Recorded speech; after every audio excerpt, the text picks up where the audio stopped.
This episode is brought to you in part by Exoterra. If you're as passionate about reptiles and amphibians as I am, you know that quality matters. I use Exoterra products on all my reptile and amphibian enclosures, which is why I'm excited to be partnering with them. From naturalistic decor to innovative lighting and enclosures of all sizes, Exoterra has everything you need for your cold-blooded companions. Exoterra. Make your reptiles feel at home. This episode contains a paid sponsorship placement for True Chroma by Faunalux. Lighting reptiles isn't just about brightness or giving UVB, it's about illuminating the world that animals actually thrive in. Introducing True Chroma by Faunalux, a premium, revolutionary LED spotlight purpose-built for animals. Faunalux has worked with lighting experts and biologists to develop something totally new. Reptile Vision Technology, a bespoke single-source chip delivering high levels of visible light and proportional UVA1. That means your animals can get true full-color vision for the first time. Tried and tested by zoos, vets, and passionate keepers worldwide, True Chroma is now available at fauna-lux.com/expertidiot10 for 10% off your order today. True Chroma from Faunalux. Educated by nature. This episode is brought to you in part by Unlimited Exotic Pets. Every day is Veranda Day for Nick Lillis, and it shows. At Unlimited Exotic Pets, Nick produces high-quality monitor lizards with a deep commitment to ethical care practices and top-tier nutrition. These aren't just pets. They're responsibly bred, ethically raised animals. Whether you're looking for a new companion, starting a breeding project, or anything in between, Nick has you covered. Unlimited Exotic Pets, keeping and breeding quality without limitations. Love reptiles? Don't miss this. If you're passionate about reptiles, amphibians, and everything cold-blooded, Reptiles magazine is a must-have. Each issue is packed with expert care tips, stunning photography, and the latest news in the reptile world. Whether you're a seasoned herpetologist or just starting your reptile journey, this magazine has something for you. Subscribe today and stay informed on the best ways to care for your scaly friends. For only $14.99 a year, you can step outside your algorithm and get exposure to things that you wouldn't normally see or learn about. My family reads Reptiles magazine, and you should too. Visit subscribe.reptilesmagazine.com to get started. This is the Expert and the Idiot podcast. If you like the show and you'd like to support us, there's a link to our Patreon in the description below. Some benefits include getting access to new episodes up to a month in advance. There's also links to USARK and USARK Florida. If you're not already a member, please sign up. Enjoy the show.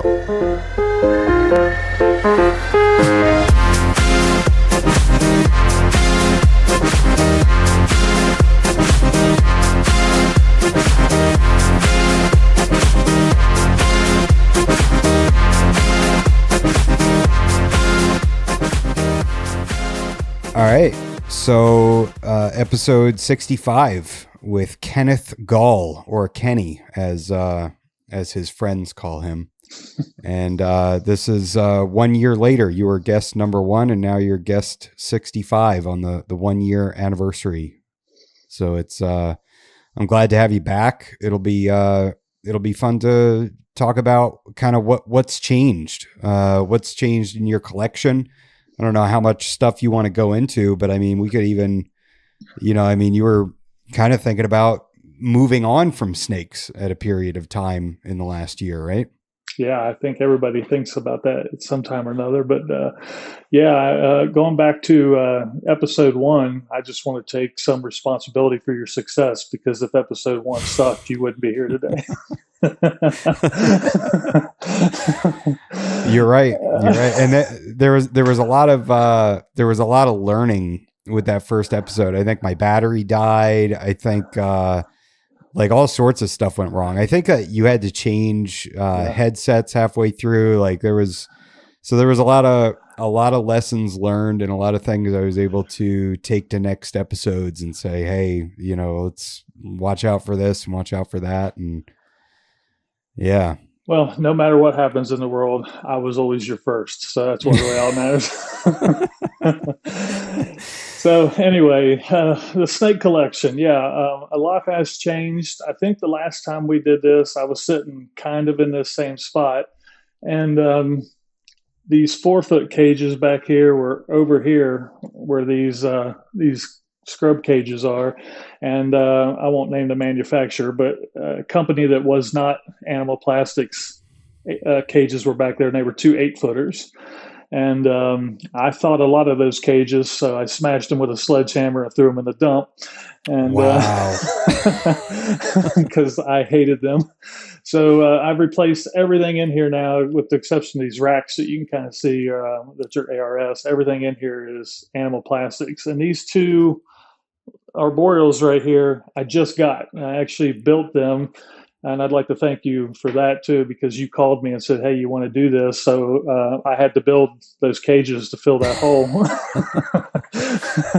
because I was in no hurry to build those cages. So what are the dimensions on those arboreal cages? 24, 24, 36. Nice. Yeah, they're nice. And yeah, so I don't know where we should go, but I'll get into that in a minute, because there's been kind of a journey on. So there was a hole that fit those cages. There's no snake in mind. So I've kind of had to develop what I want to put in those cages based around the space that and the cages that went in them. And I'll get to what I decided on. I think you know, because I sent you some pictures yesterday. But um, as far as what's new in here, I got a pair of T positive children pythons, the European line from Nick. And there's a crazy That's story behind those things. I mean, an insane story. It's a story that's so crazy, I'm almost embarrassed to tell it. But and those are from Nick Mutton. they're from Nick. Yeah, they're from Nick Mutton, and they're awesome, really cool. And all the years I've been keeping snakes, I don't think I've ever had children's pythons before. Oh wow. So I wanted to get a pair, and then talking to Nick on the phone. If you've ever talked to Nick on the phone, you know that's an experience all in itself. But Yeah, for sure. yeah, so you don't talk; you just listen. Nick tell you all the things that you need to know. I love you, Nick. 100%. So anyway, he gave me the whole rundown on them, so I got really interested and snagged those up. And then and at Rogue Reptiles, I got 1.2 Brettles or Bredli, however take your choice, from him. And right here, you can kind of see these. They're facing that way. They're 5 2x2s. Okay. And they're empty. Those are for the 1.2 Brettles pythons, which are like this long and way too small to put in a 5-foot cage. So eventually they'll go. I want to cut you off. I want to ask you something about the Brettles. Yeah. With you being in Virginia and everything, when they are of breeding age, do you plan on having like a winter caging set up upstairs where it'll get colder? So this room is right in the middle of my basement. Essentially, like that wall that way, that wall that way, and that wall that way are surrounded by basement. The wall right in front of me is outside. Okay. And my basement's unfinished because this house is really big. It's way too big for 2 people, which is all that lives here, me and my wife. And I told her when we bought this house that the basement was mine. This was my man cave. I got workbenches out there, all kinds of stuff. So, and I have a quarantine area, and I don't have anything in there. And if the local sheriff's office does animal rescue and they get a giant berm from somebody, I can take that snake in and screw with it and get it back to health and get rid of it or whatever, or keep it for evidence or whatever. So, so I can move the snake. So I can move the Brettles to an area that's fairly cold, because this basement, I can just shut the vents and the basement will be like 58 degrees in the winter. It's all underground except the wall out there. That's a walkout, but everything else is underground. But it gets kind of cold down here. And I've got a gas furnace down here that I turn on when I want to heat where I'm at. Yeah. And then my house, this is a relatively new house. Under the front porch of this house, there's a room, a concrete room, and I've got food and stuff in there. But that room gets really cold. Like I could put my pitchewofas and stuff in there. Okay. So I could do all kinds of stuff with the Brettles when they get older. Yeah, I can accommodate cooler temperatures and everything. And I've even moved the bearded dragons out of here. They're out there on my workbenches in big 8-foot cages. Nice. Just because I wanted them out of here. I wanted this to be a snake room because the dragons just didn't fit in. And I've told you this before, but they're for my grandkids. They rubbed them on the head for 5 minutes and they've never looked at them again since. So for the folks out there that want to buy your grandchildren a bearded dragon, don't do it. Yeah. But so the Brettles are new, and then so I'll jump into the arboreals now. So I knew I had this space, and I didn't know really what I wanted to do with it. And I was toying with chondros, emeralds. I was going around and around. I even thought about just getting Amazon tree boas because they're cool, and I didn't really need anything expensive. I just wanted something to go in those cages. Didn't even care what sex it was. And I was kind of talking with Stephen Cush one day, and he mentioned annulated boas, which was a great idea. That was a really, really good idea. I totally forgot about those, and had found some and going back and forth. And I don't know why, but I didn't want any of that stuff. It just really wasn't what I really wanted. And with the addition of the Pituophis, with the bulls and pines and the Crebo, and I think that's all I got, I kind of started wanting to. The colubrids are cool. I'm kind of digging them, and I'm a boa guy. I love my boas. I love my pythons, all that stuff. But they don't do a lot. I mean, they lay in their tubs. They do their thing at night. They come out and crawl around. But the Crebo and all the colubrids, they're out during the day and they do stuff. And you feed them a couple times a week and interact with them. And they were just kind of neat. So I started trying to hunt for an arboreal colubrid that would fit that space. And I mean, there's a lot of arboreal colubrids, but a lot of them are 9 and 10 feet long, and they get too big for what I've got, or they're from an area where they need a little bit cooler temperatures than what I keep my room at. So it was kind of a niche snake I was looking for, and I didn't even know what it was. And I kept going, and a buddy of mine said, you should look at goniosomas and red-tailed green rat snakes. And I was like, okay. So I started looking at those and kind of liked them. And I watched some YouTube videos. David Hogg and some other people had some videos out there.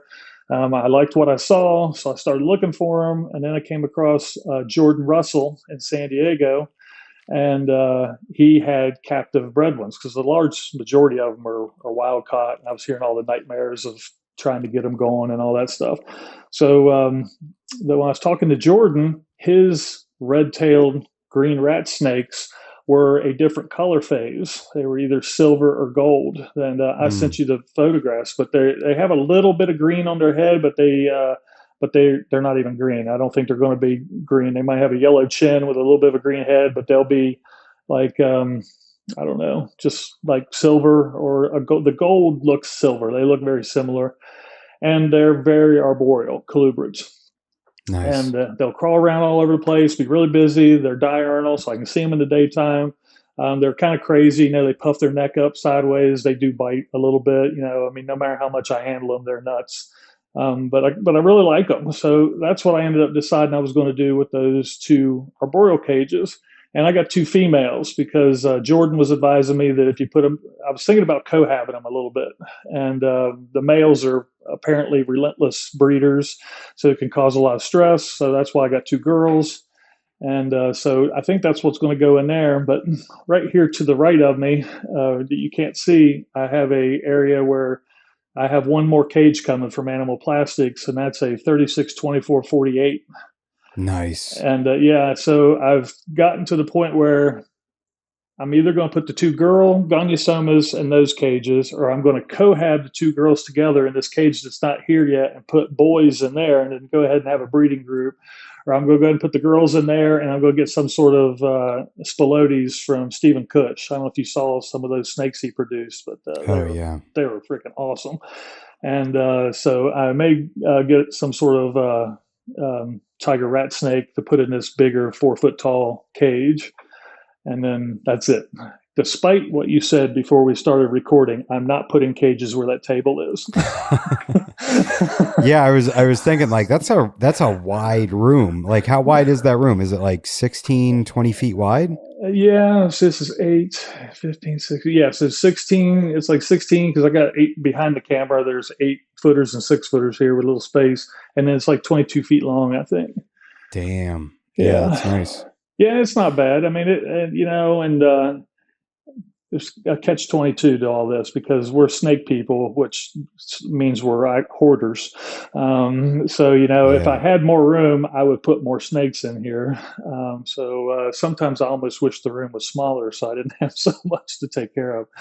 And You I've know, don't think I haven't thought about throwing that table out, but I use it. And for those of you watching, all the stuff on there is all the equipment we were using trying to get this recording working for the last hour. yeah. Yeah, it only took 1 hour to get going. That's right. Yeah, I think about my snake building sometimes, and I think how dangerous it could be if I end up with wall space and then I just want to get more animals. But at the same time, I'm not that worried about it because I think my focus has been going towards making sure that my larger snakes have a lot of room. Yeah. So if I have the space, I think it'll be devoted to new cages that are bigger. Give my Argentines 8 foot long enclosures. Give my Timor female is going to need a 6 foot enclosure, I think, when as she grows. So that's something that I have in the back of my mind is that I'll probably sit right around 20 snakes, 20 adult snakes. And then from there, what I want to do is I want to produce my own animals and have holdbacks, because that's something that you don't really think about either, is if you plan on keeping holdbacks for specific traits or looks or whatever the case may be. Yeah, man, that's going to take some space. Yeah. And, I'd gotten out for a while and got back in and bought all these cages. And if I had it to do over again, I wouldn't have bought some of the cages that I bought because like these cages right here, those are my scrubs are in there, and those are 6 foot long, 3 feet deep, 2 feet tall. And I keep wanting to buy 8 foot cages for the scrubs because the female's like 10 feet long. And I called Steven and I'm like, man, it's a lot. This room's not a bad What kind size. of scrubs are those? The bottom 2 cages are bar necks, and the top one up there is a Highland female, and they'll all get 10 feet long, And I don't know if you can see her or not. I guess not. But he said, in his experience, they usually just coil up somewhere, and then they lay there, and then they move and coil up again. And he thought the cages were going to be plenty. And when I got rid of those 8 footers that used to be back there, that's what the scrubs were in. I had them in these 5 footers, 5 2x2s, just temporarily until Animal Plastics sent me those 6 footers. And when you put a 10 foot snake in a 5 foot cage, you really learn, the limits of that animal in that cage. But she did exactly what Steven said. She curled up in a ball and she'd go to her sky hide, and she seemed like she was fine in there. So I felt good about the fact that when I got these, she was going to be great. And because there's actually more floor space in a 6 3x2 than an 8x2, because those other ones were only 24 inches deep. And so they do great in here. And I have multiple tubs, and I got these from Pangea, these gigantic hide boxes. I mean, they're like 21 inches long, and that's the sky hides. So they have sky hides, they have 2 tubs, all kinds of stuff. Everything in there is really big, and they've been doing outstanding. They've been doing really good. So I've been really happy with that. That saved me from having to buy massive 8-foot cages. And the issue with 8-foot cages, anybody that hasn't ever ordered any, is once they hit 8 feet, the shipping companies charge a ton of money to ship them. So if it's like $400 to ship these 6-footers, it's like $1,000 to ship 8-footers. Jeez. Because of and the that's length. from animal plastics. Yeah, I assume it's from anybody because they said it's a shipping company that charges that large fee on a 96-inch pallet. And Animal Plastics has actually started making a 92-inch cage to get away from that, where it's just under 8 feet. So if you go on Animal Plastics' website, you can check 92 instead of 96 to get the cheaper rate. Wow. But anyway, and then when I got these, scrubs, they're clingy, when you're trying to get them out, they wrap their tails around everything, and it's a lot to deal with. So I got these with the swinging doors, and so now I can open the whole cage front up completely, and I can mess around in there totally. And they're the greatest cages. I love them. But if I had to do over again, all these 18-inch tall cages, everything in here would have been 24 inches. I would have had less snakes, but it's a nice size. 24 inches tall is a great size. Yeah, I like the 24s, and I recently got. Okay, now so those are 8 foot long. They're 6 feet long. Okay, those are 6 foot. Okay, 6 feet long, 3 feet deep, and 2 feet tall each. Nice. And you can barely see the high limbs right there. Okay, so that's a stack of 3 cages, and what's that? A 10-inch base that they're on? 12 inch. So that's like so the top of that cage is 7 feet up in the air. Yep, that's exactly right. Okay. Nice. Yeah, that's I like the 24s, and then I got some 2.5 foot tall enclosures for my jungles, and I really like that. It's like the higher I go, I just keep liking it even more. It's just easier for maintenance. It's easier to get the animal out. It's like the taller it is, the easier it is.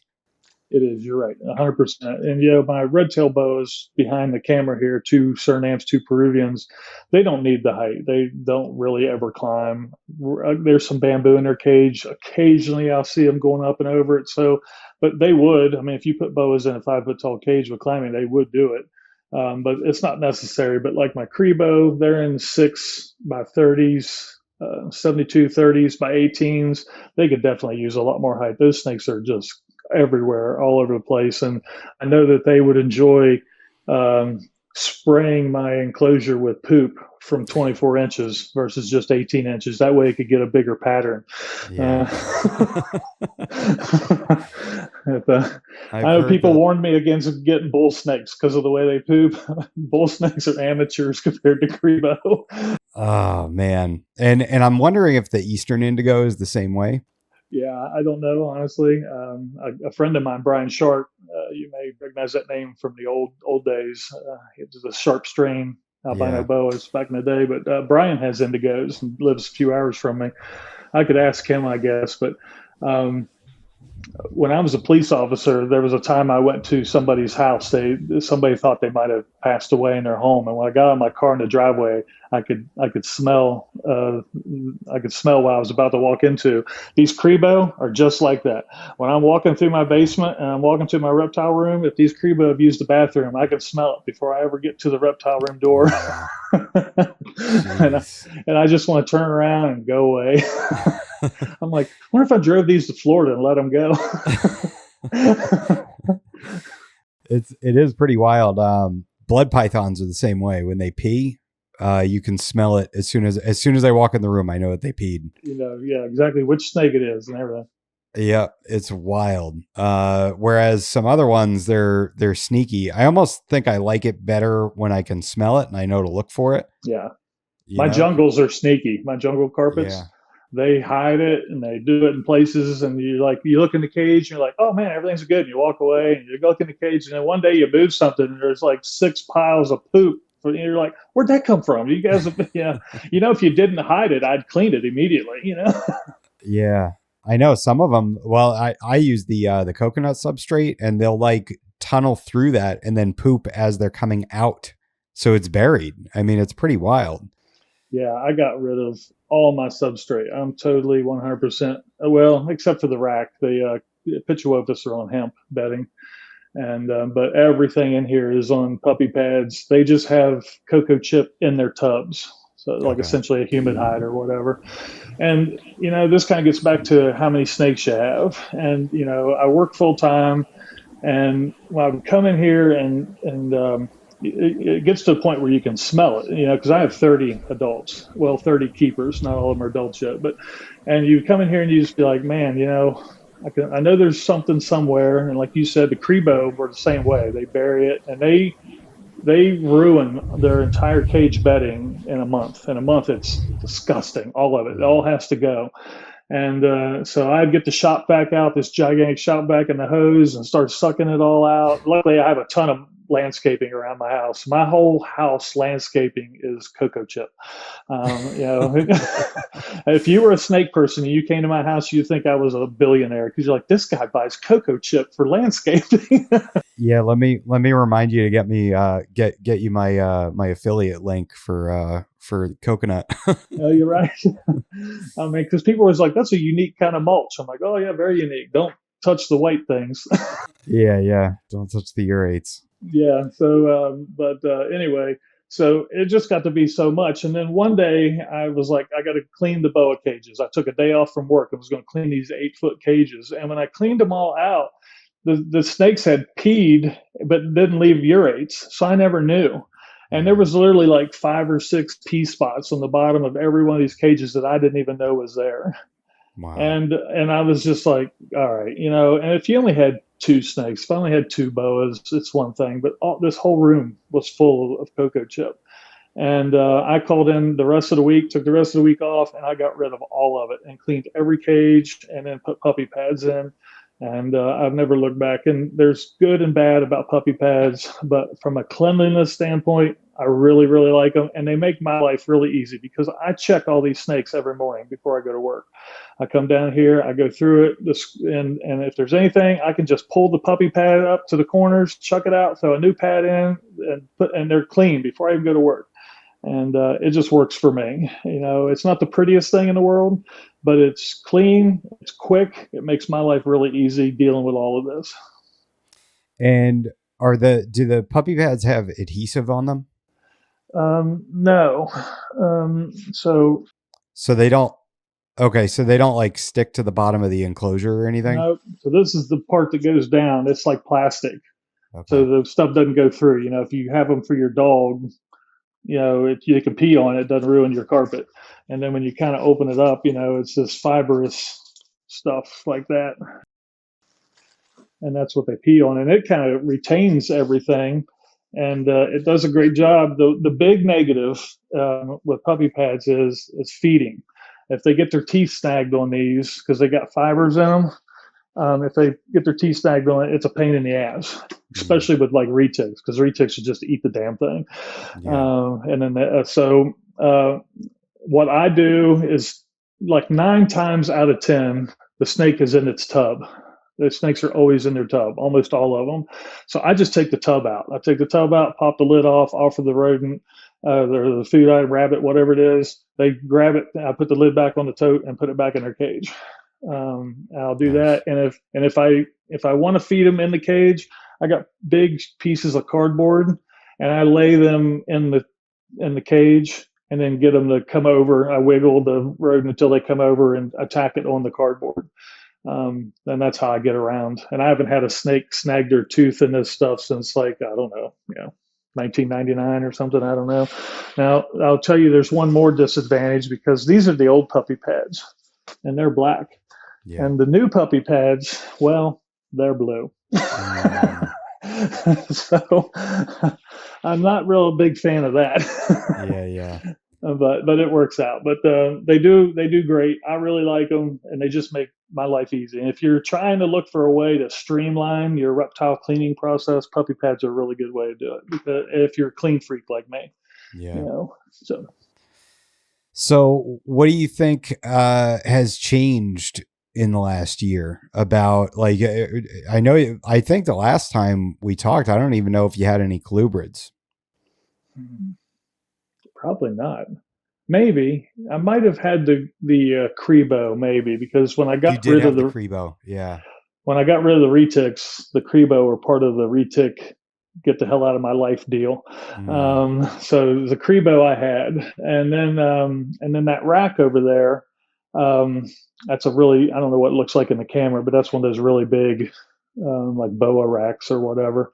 Yeah. And when I got that thing is when I really started thinking about colubrids a little bit and thinking that rack was like perfect.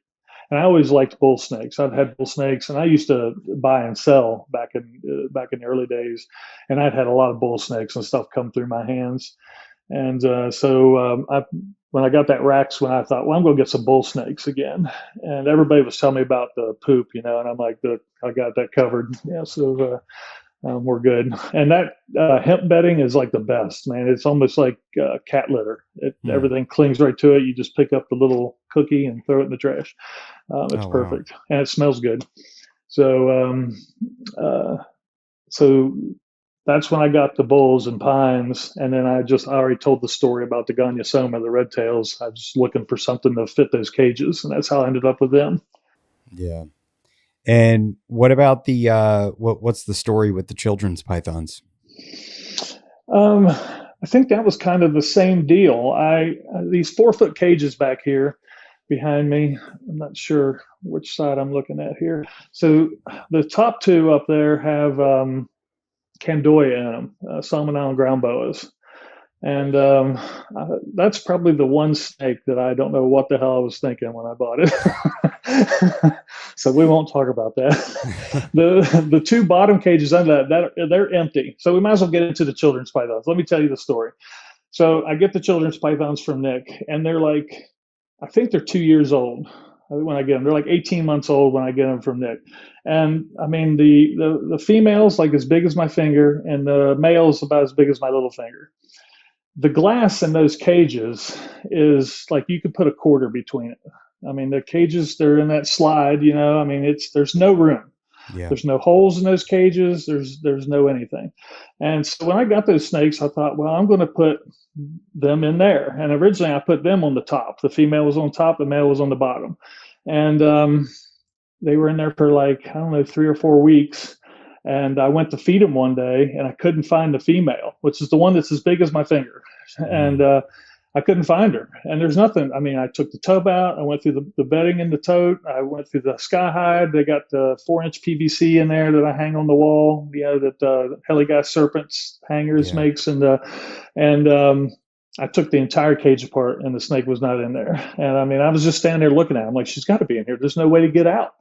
And so she was gone. I finally come to the determination that the snake had actually escaped its cage. Jeez. And it's not just a children's python. It's a het European T-positive albino. They weren't cheap, and they came from Nick, and I was like totally bummed. I was like, man, and this room is pretty snake proof. One of the deals I made with my wife is that I guaranteed her no snakes would get out of this room. And that's one reason why I bought Animal Plastics cages for the locks. So, if they get out of the cage somehow, they can't get out of the room, I hope. Yeah. So I couldn't find her. And it was like 4 or 5 hours. I had looked and looked and looked. All these rack units you see in here, they get in between there. They can be anywhere. And so my yellowtail crebo, they come out all the time in the daytime, but not typically when I'm in the room. And I got all kinds of cameras in here. You can see one right there. And so when I'm at work during the day, I'll look in the camera and I can see the snakes. They're crawling around doing their thing everywhere. Well, I was in the room looking for the Antaresia, and my crebo was pushing on her glass like a retic would push. She was pushing like so hard, she was wiggling. And that's they can do that. They'll rub their face off if it's too hot. And I was like, what the heck is she doing? And I was just watching her, trying to figure it out. And I was pulling up the app on my phone to look at the sensor to see how hot the cage was. And everything was normal. And then at the last second, my eyes focused in the track of the cage. And that children's python was in the track of the cage between the litter dam and the glass in the crebo cage, which is like breaking into the T-Rex cage in Jurassic Park. That's a bad move. Crebo loves snakes. Yeah. And I just freaked out. So I opened the glass, the crebo retreated, I got her out, and then they're in the rack now. They're not even in the cages anymore. I put them in the baby rack.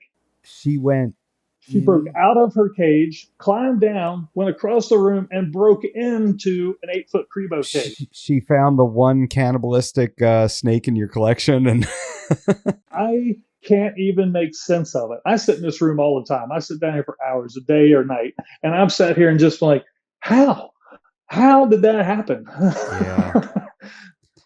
Wow. It's funny. I had a jungle carpet female that I got in, and she was eating great for the breeder. Came in, took a meal, no problem, and then got turned into a more and more stingy feeder as time went on, being in a quarantine tub, and eventually just totally went off. Wouldn't take it with chick down, wouldn't take it, heated with a hair dryer with chick down, wouldn't do anything. And so I eventually just said, you know what, I'm kind of at my wit's end, and I have a 4x2x2 that's open. So screw it. And I put her in, and she started eating. And a week goes by. She had taken a meal, digested it, and I come in the room and I look in the cage, and she's gone. And it was the same thing. She had to have fit between that crack between the sliding doors. And simply enough, I get up, and she's hanging out up on top of my one of my racks in the room. And she's just sitting up there. And so I just grabbed her and put her back in her cage, and that was all she wrote. But it's wild how small of a crack a snake can fit through. It completely baffled me. The fact that she escaped her cage was kind of hard to believe anyway, because I don't know how a snake that's as big as my finger fit between those panes of glass. But the fact that the snake's not even, a 2-year-old children's python is not very big in length. Yeah. But then she crawled over here and crawled up a 12-inch platform and then broke back into a cage. I guess she just didn't like her 4-foot cage. She's like, no, I want to live in this 6-foot cage because I'm a children's python and I need the space.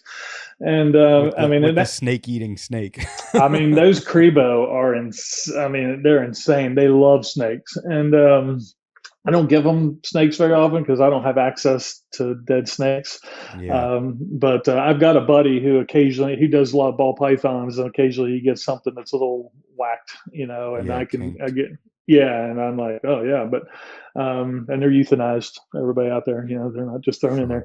But they're that was amazing. I don't know. That was the craziest thing. But the children's pythons, that was just something. I had cages, and I wanted to put something in them that would fit and would never outgrow it.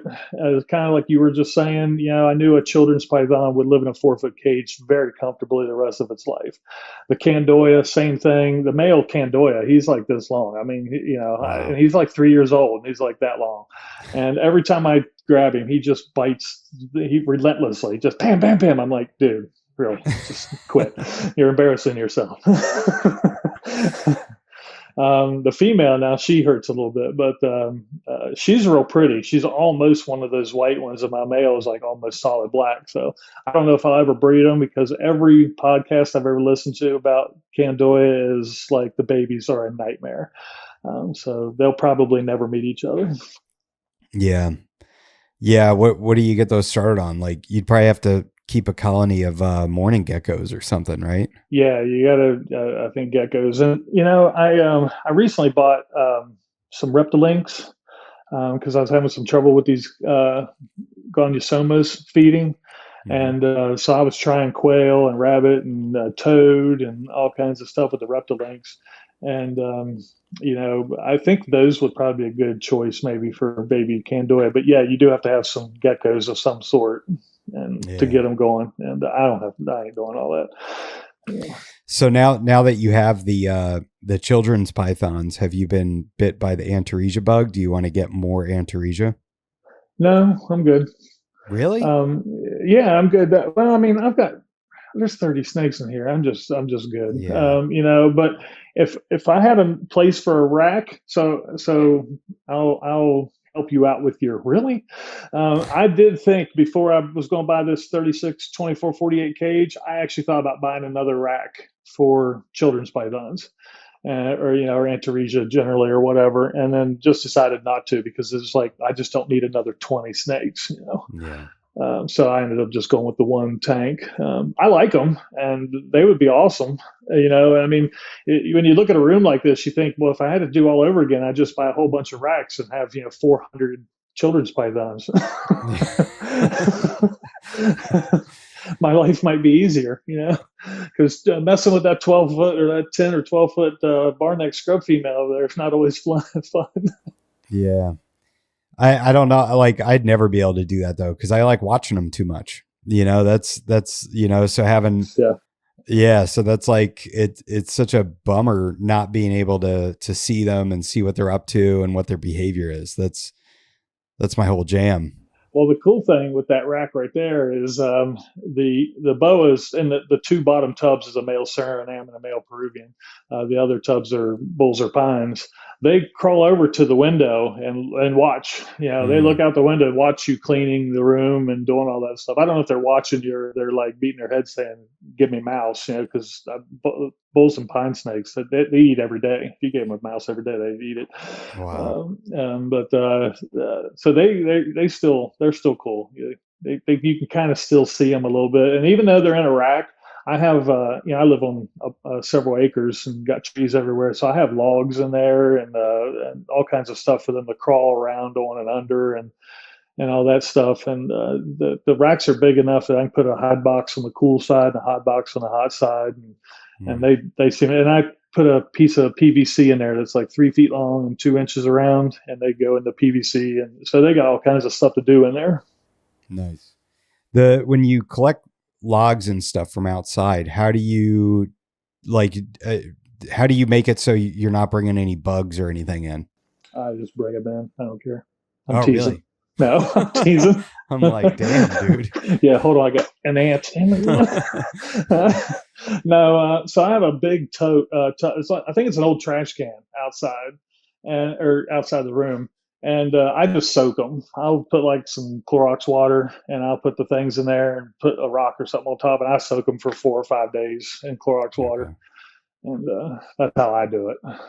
Yeah, it And should then I do. let them air dry real good, and then I bring them in. But the only thing in here that's got that in it's stuff in that rack over there.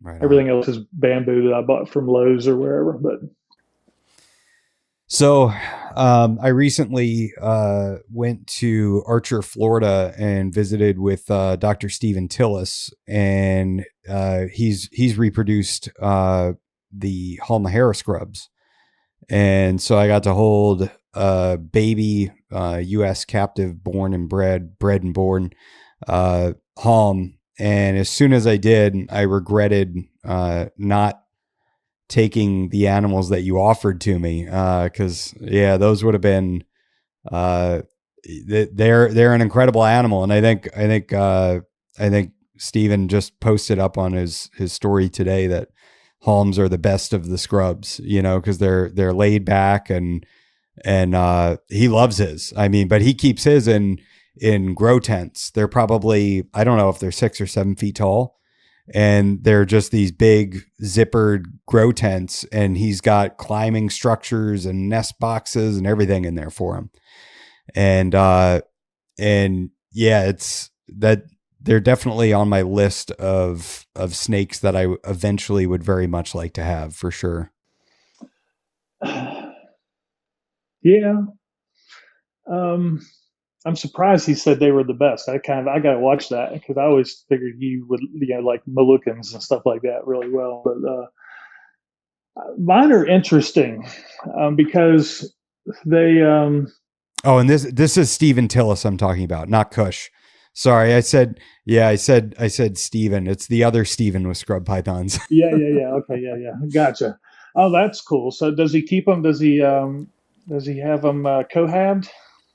Uh, I think he has two grow tents, and I think that he does cohab them, obviously to breed. I can't remember what he said about that. We did talk about that in his episode. I'd have to go back and re-listen. I'm not sure if he cohabs them. I think he does, but I'm not positive. So I got these from Ray. I'm going to butcher his last name, but like Mel Eyes from like 401 Pets or whatever, the pet shop up in Rhode Island. Yeah, yeah, He's always got like the coolest crap in the world. And I told this story on episode 1, but I called him about a captive born baby emerald tree boa and just got BSing with him and told him I had scrub pythons. And he says, "Well, I've got this adult pair of Halmahera scrubs." And I was yeah. like, "What?" And I was like, "Well, throw the emerald in the trash and send the scrubs as quick as you can."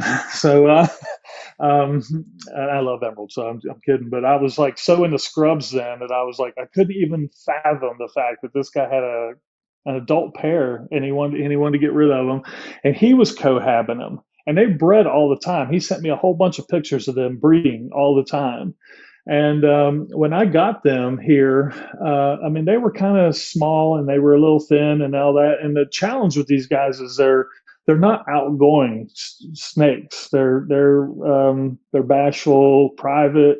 I would even say like a little reclusive. You know, they're very, very, very. Um, you don't really see them. That's why if you saw that short I did the other day, you commented on it. Seeing them both out during the day at the same time is like unheard of. That's probably the first time ever since I've owned them that they've both been actually laying out where Hmm. I could video them. Now, like the Highland and the Barnecks, I mean, if you've got a rat and you open the door, there's a snake head sticking out of the cage, you know, but they're totally different. I have to drop feed them at night. I have to come in here right before the lights go out. I got those flimsy petting boards used for your kitchen to keep their teeth out of the puppy pad. I put one of those big ones down. I put the rat on it. I shut the doors and I walk away.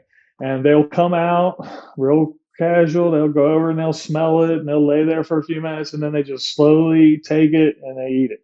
And that's Hmm. how they eat. They don't even constrict it. And if I waved a rat in their face, they would freak out. I mean, mine. That's just the way they are. So cohabbing them was never been an option for me. I didn't think, because I was like, how would I feed these things? You Hmm. know, I mean, this barneck male, I could get him out and jump rope with him and give him a rat and he would eat it. Yeah. And it's like, you know, but so I've struggled with that because I would like to cohab them, honestly, because I think I could that's probably the easiest way to breed them is just let them do it when they want to.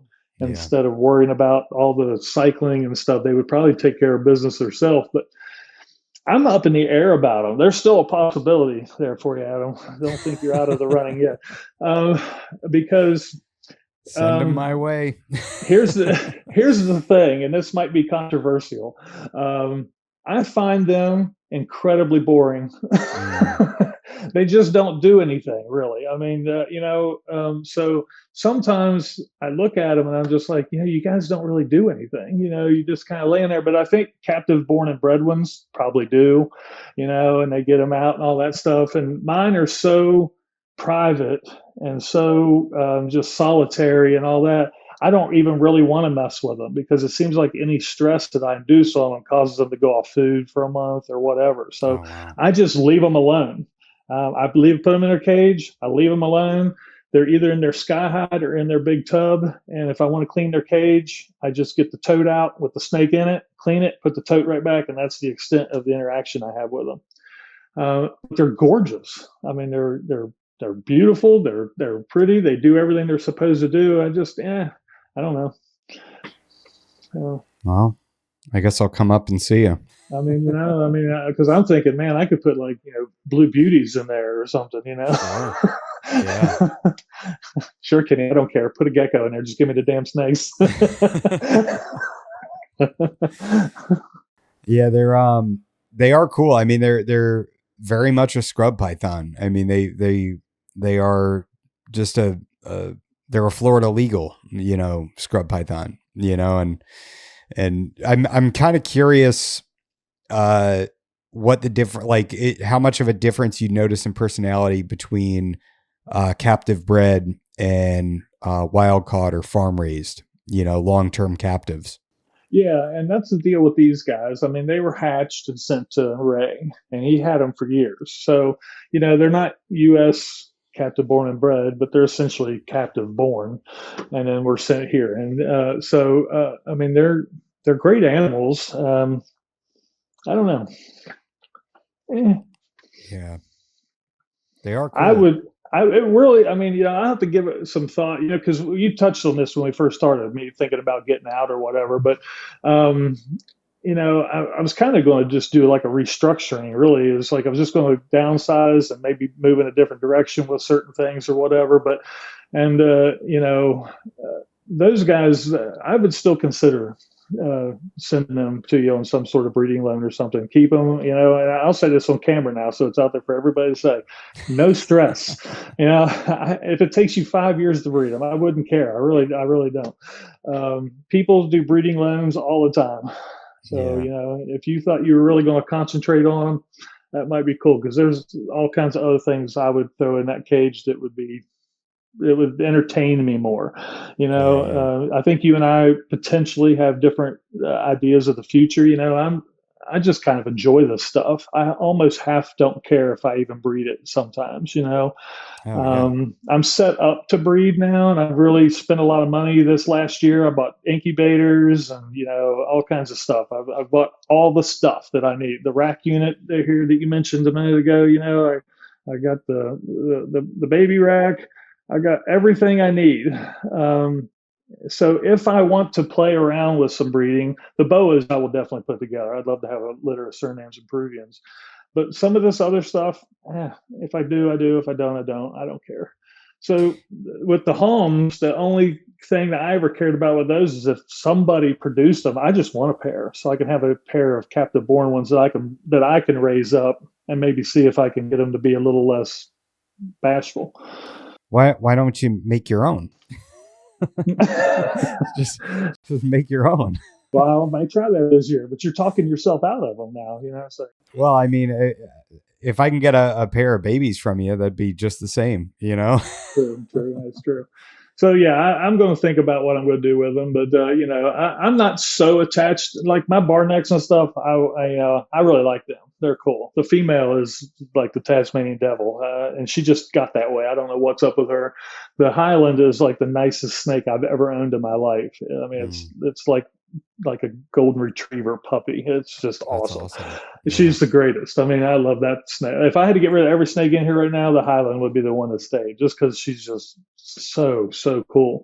But yeah, I'll think about it. Let's see what we got. Now the camera's crooked. Yeah, when we were, I think when we were talking last, or when we were talking about that specific situation, I can't even remember when that was. Was it back during the summer or something? It was probably back last year, end of the summer, somewhere around there. And, you were kind of saying like, well, I might get out of it. And I'm like, you got to keep at least the boas. And you're like, yeah, I'll keep the boas and the colubrids and I'll keep this and that, and it was, but it's, I think that like, you said, you're not sure what direction I want to go in. I don't plan on being, a breeder. I enjoy my snakes. I try to pick out exactly what I want, and that's what I want to have in my collection. And breeding is always going to be like cream on the top, for me, it's keeping the animals and observing them and being able to interact with them. Yeah. With the ones that don't want to eat my face off. Right. Yeah. And I even kind of like them. I don't, like this female barneck, she is so cage defensive. It's not even funny. As soon as I get her out of the cage, she's totally cool. But when she's in the cage, man, she wants to kill you. It wouldn't be surprised me if my wife walked in here one day and my feet were sticking out of that cage. But I mean, I'm used to retics and stuff. So, I mean, she's got some athleticism and a little reach, like retics can be a little inaccurate. She's not. But I'm not really that intimidated by her because when you have a pissed off 17-foot retic, compared to that, the scrub pythons aren't that intimidating, Yeah. So, but she's kind of nutty, but she's the only one I've gotten here that's kind of like that. I got a male jungle that's like a psychopath, but he's a male jungle, so he's like no big deal. But but everything else in here is pretty nice, and I've done the same thing you've done. I've kind of just gotten things that I'm really interested in. I think it's kind of cool. The main issue with me is that once I buy a snake, it's never going to leave, unless I send them somewhere that I really trust, like if I sent you the Home of Hares, I would be good with that. And that's one reason why I don't like breeding snakes is because I don't like selling them to half of the people that buy them. Yeah. Because I almost feel like I'm sentencing the snake to death in some cases because I take really, really, really good care of this stuff. And not everybody does that. And so sometimes I'm a little freaked out. I go to reptile shows. I've got a buddy, Ian, at Outback Reptiles, and I'll sit behind his booth and shoot the BS with him for a while. And I see some of these snakes, see some of these people that come through and buy these animals. And I'm just like, that snake's not going to make it a week. Yeah. Yeah, it's terrible. Yeah, and I try to be a really good customer. When I buy snakes from people, I send them a message. They come back with something, and I send them money. and not everybody's like me. People can be a pain in the ass to deal with, when it comes to reptiles, especially if they don't eat right away, all the BS you go through.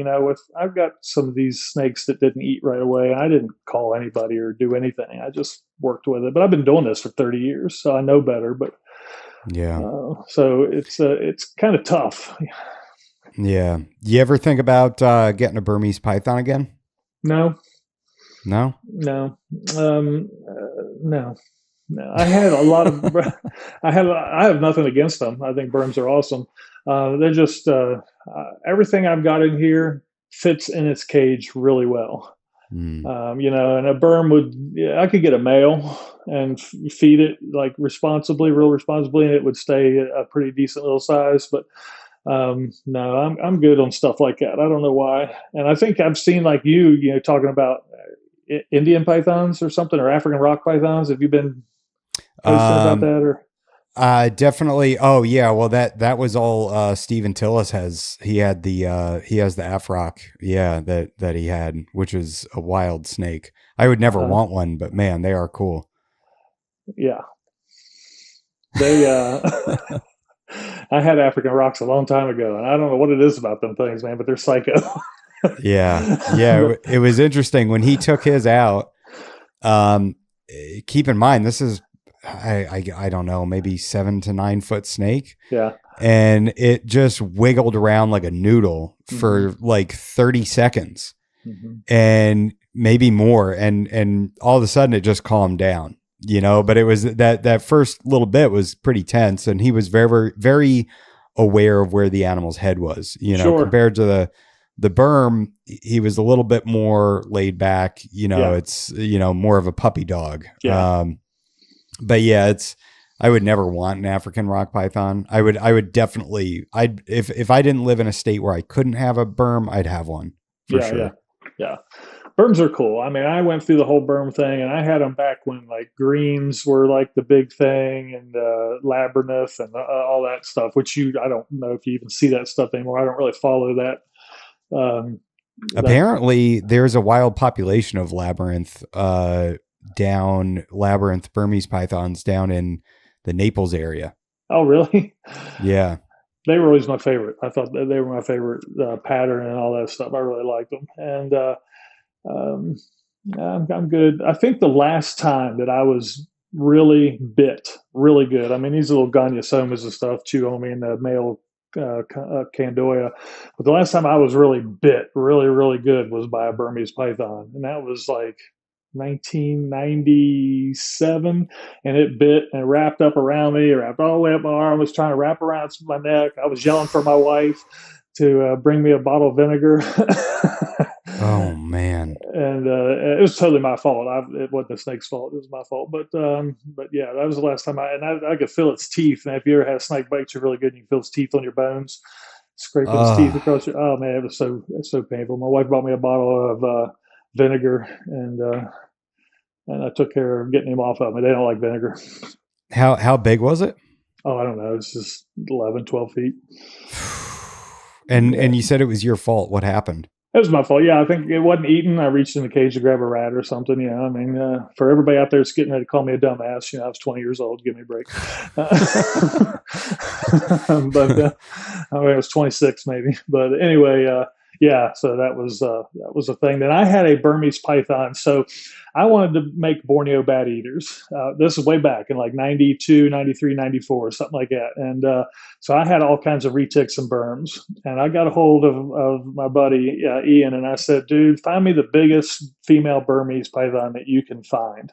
And he's like, oh, 10-4. And so he, back then, he had one of those big Toyota Land Cruisers. And he backed into my driveway, and his Land Cruiser was sitting, ass down. You could tell it was like he was hauling bags of concrete. And he says, all right, come on, get out here, And I mean, I was a big strapping young man back then. And we go out there, and there's this box in the back of it. He's got the seats down, and the back seats are down. And there's a plywood box, and it was, there's a picture of me on Facebook or something with holding a snake. But I've seen it, yeah. Have you seen it? So I can't remember. I think the box was like 2 feet wide, 4 or 5 feet long, maybe 18 to 20 inches tall. and it had these like they were like towel hangers, like you'd put in your bathroom to hang a towel on a bath towel on the ends of it. So we pick this thing up and it's on wheels, and we wheel it out of his truck, and he gets the other end, and we take it in the house, and we set it down on the concrete floor, and it was like it was on wheels, and when we set it down, all I heard was. And I was like, what the hell's in there? An air compressor? And so I opened up, the top had like this screen on it, and you couldn't even see in it. When you looked in the screen, it was just kind of dark in there. And we took the lock off. I opened the door, opened that flap, and the entire box, side to side, floor to ceiling, snake. And Wow. she was like that big around. She had a head on her like a Labrador retriever. I named her Matilda. And I got that snake out, just started pulling that thing out of the box, and she was massive, and she was puppy dog tame. Thank Jesus. And She just didn't like being manhandled in the box. she didn't like being dropped on the concrete. Yeah, I guess that was a little, or she was asleep, maybe, I don't know. But I love that snake. It was the greatest snake, and she produced eggs, and none of them hatched. It was an experiment. And but I remember that snake was the greatest snake. I mean, she's one of the ones you could sit down on the floor, open her cage, and she would just crawl out, and just kind of lay. She was really, really cool. And I remember opening up the cage door, and she was wrapped around this giant pile of eggs. And I went in there to try and kind of start moving her around, and she spun her head around and looked right at me like, I wouldn't do that if I were you. So I backed out of there and donned some protective equipment and went back in. But and were those bad eater eggs? Was that from a pairing with a retic? Yeah. But they were all wow. infertile. All of them were infertile. So that's anyway, interesting. Yeah, it would have been really interesting if I would have hatched them all, because it was like 27 eggs. Jeez. Yeah, they're very fecund. That's wild. Yeah, she was a really, really, really awesome snake. That was I do kind of miss her. If I could get that snake back, I would take her back. Yeah, I had all kinds of retics. I had that's all I was doing in that one room of my basement. It was retics and berms. Wow. And what drove you to that? What drove you to just want all these giant constrictors back in the day? Oh, I don't know. Alcohol, drugs, I don't know, something. I'm really not 100% sure how I arrived at that at the time of my life. I'm not sure. I mean, I'm a big dude. Yeah, I'm 6'5", 300 pounds or whatever. I don't know. So I just guess I like big snakes. I don't know. I just always thought they were really cool. And the older I get, the more I like these children's pythons. I just get them out and pretend they're anacondas. Yeah. It's too much to handle when you get older. But when I was younger, they were awesome, but they were all sick. We talked about this in episode 1. Almost all of them, had this, funky crap that they would hack up giant loogies all over their glass, and they were all, they were all sick animals. But I mean, I paid really good money for them. I wonder if that was Nido. I think so. Yeah, I think that's what we would call that today. Yeah, I'm not the beginner of all this stuff. I was just a recipient of it. I was the IBD guy. I got all these snakes from boa breeders. They, a bunch of them had IBD, and then I got a bunch of these pythons from a python breeder that may or may not be, in Oklahoma City, and they were all sick. And but that was a long time ago, or whatever. But everything now is really, really healthy. And when I come in here, it doesn't look like a truck driver's been sleeping in a cage. There's no loogies on the glass. Yeah. And so you have a quarantine room or a quarantine area that's outside of the snake room? Mm-hmm. Nice. Yeah. Yeah, it's good when you can keep it totally separated like that. It is. Well, I was a policeman for a long time. And during the latter years of my police service, I was an animal control guy too. I was a sergeant when I got out of the police department. And I was in charge of patrol, traffic, and animal control. And during that time of animal control, you run across all kinds of crazy stuff: starving horses, dogs, cats, everything you could think of in the world. And occasionally, berms, cobras. I don't know what it is about trailer parks, but then people love cobras, and you're just like, why? And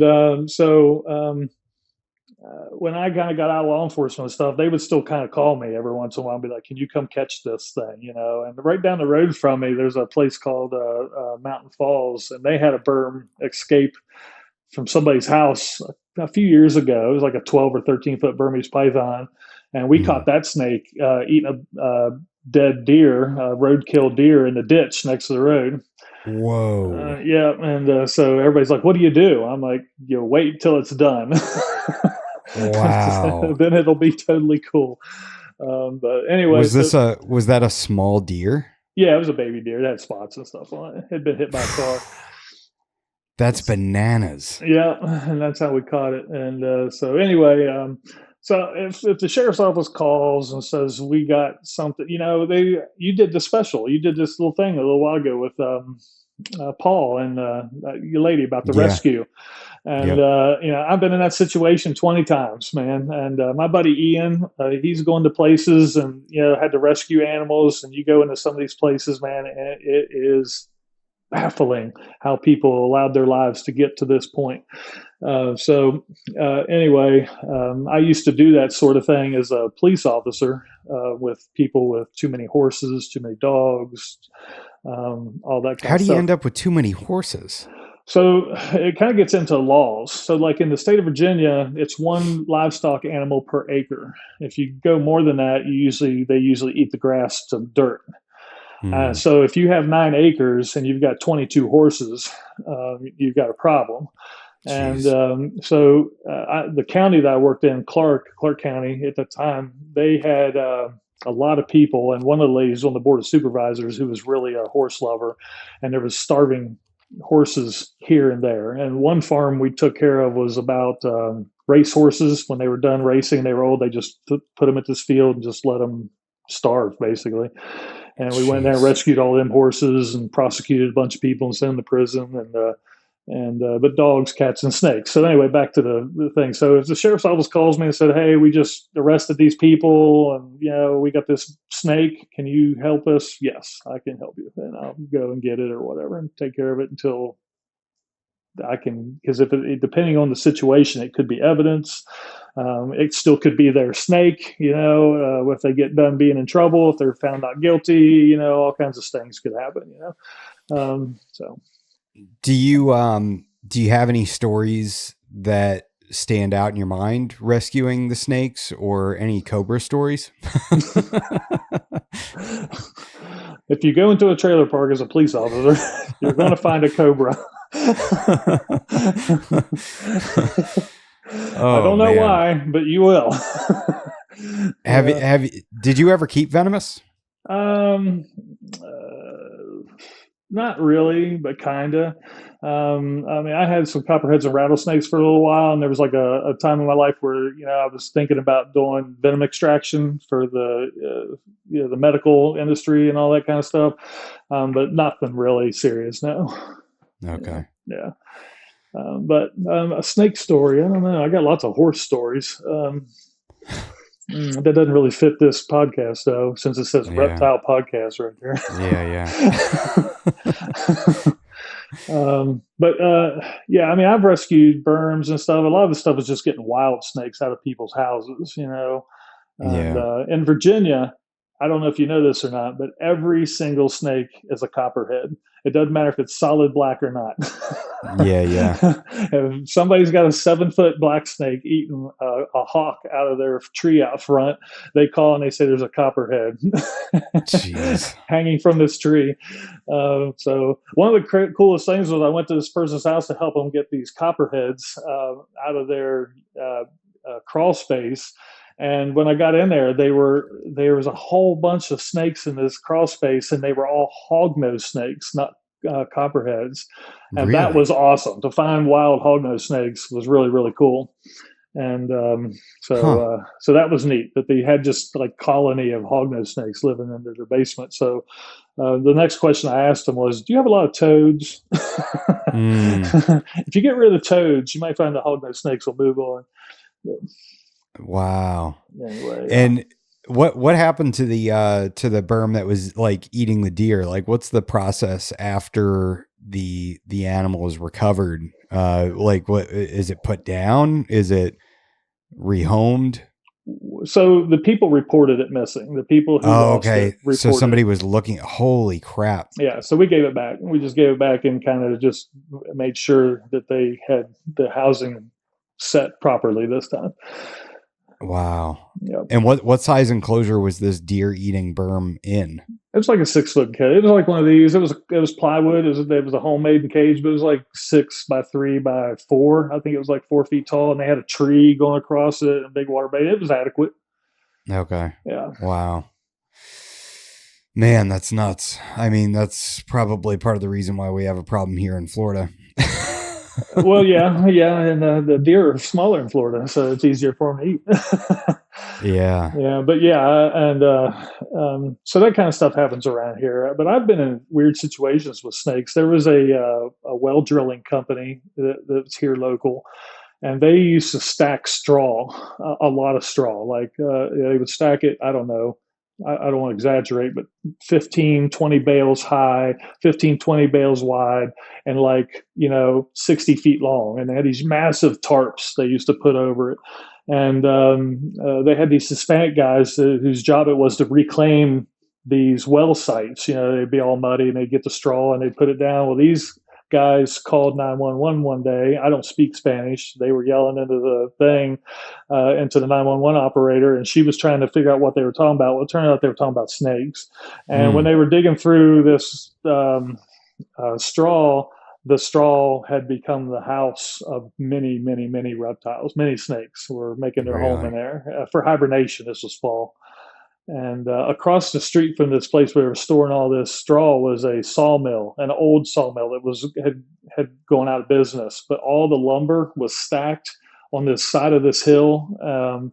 And when they stack lumber, they put slats in between it. So there's like an inch or so gap between all this lumber. And all I can assume is there was a lot of snakes living over there, and somehow they ended up in all this straw. But they called me, and there was a whole Wow. kinds of everything you could think of: copperheads, rattlesnakes, black snakes, everything.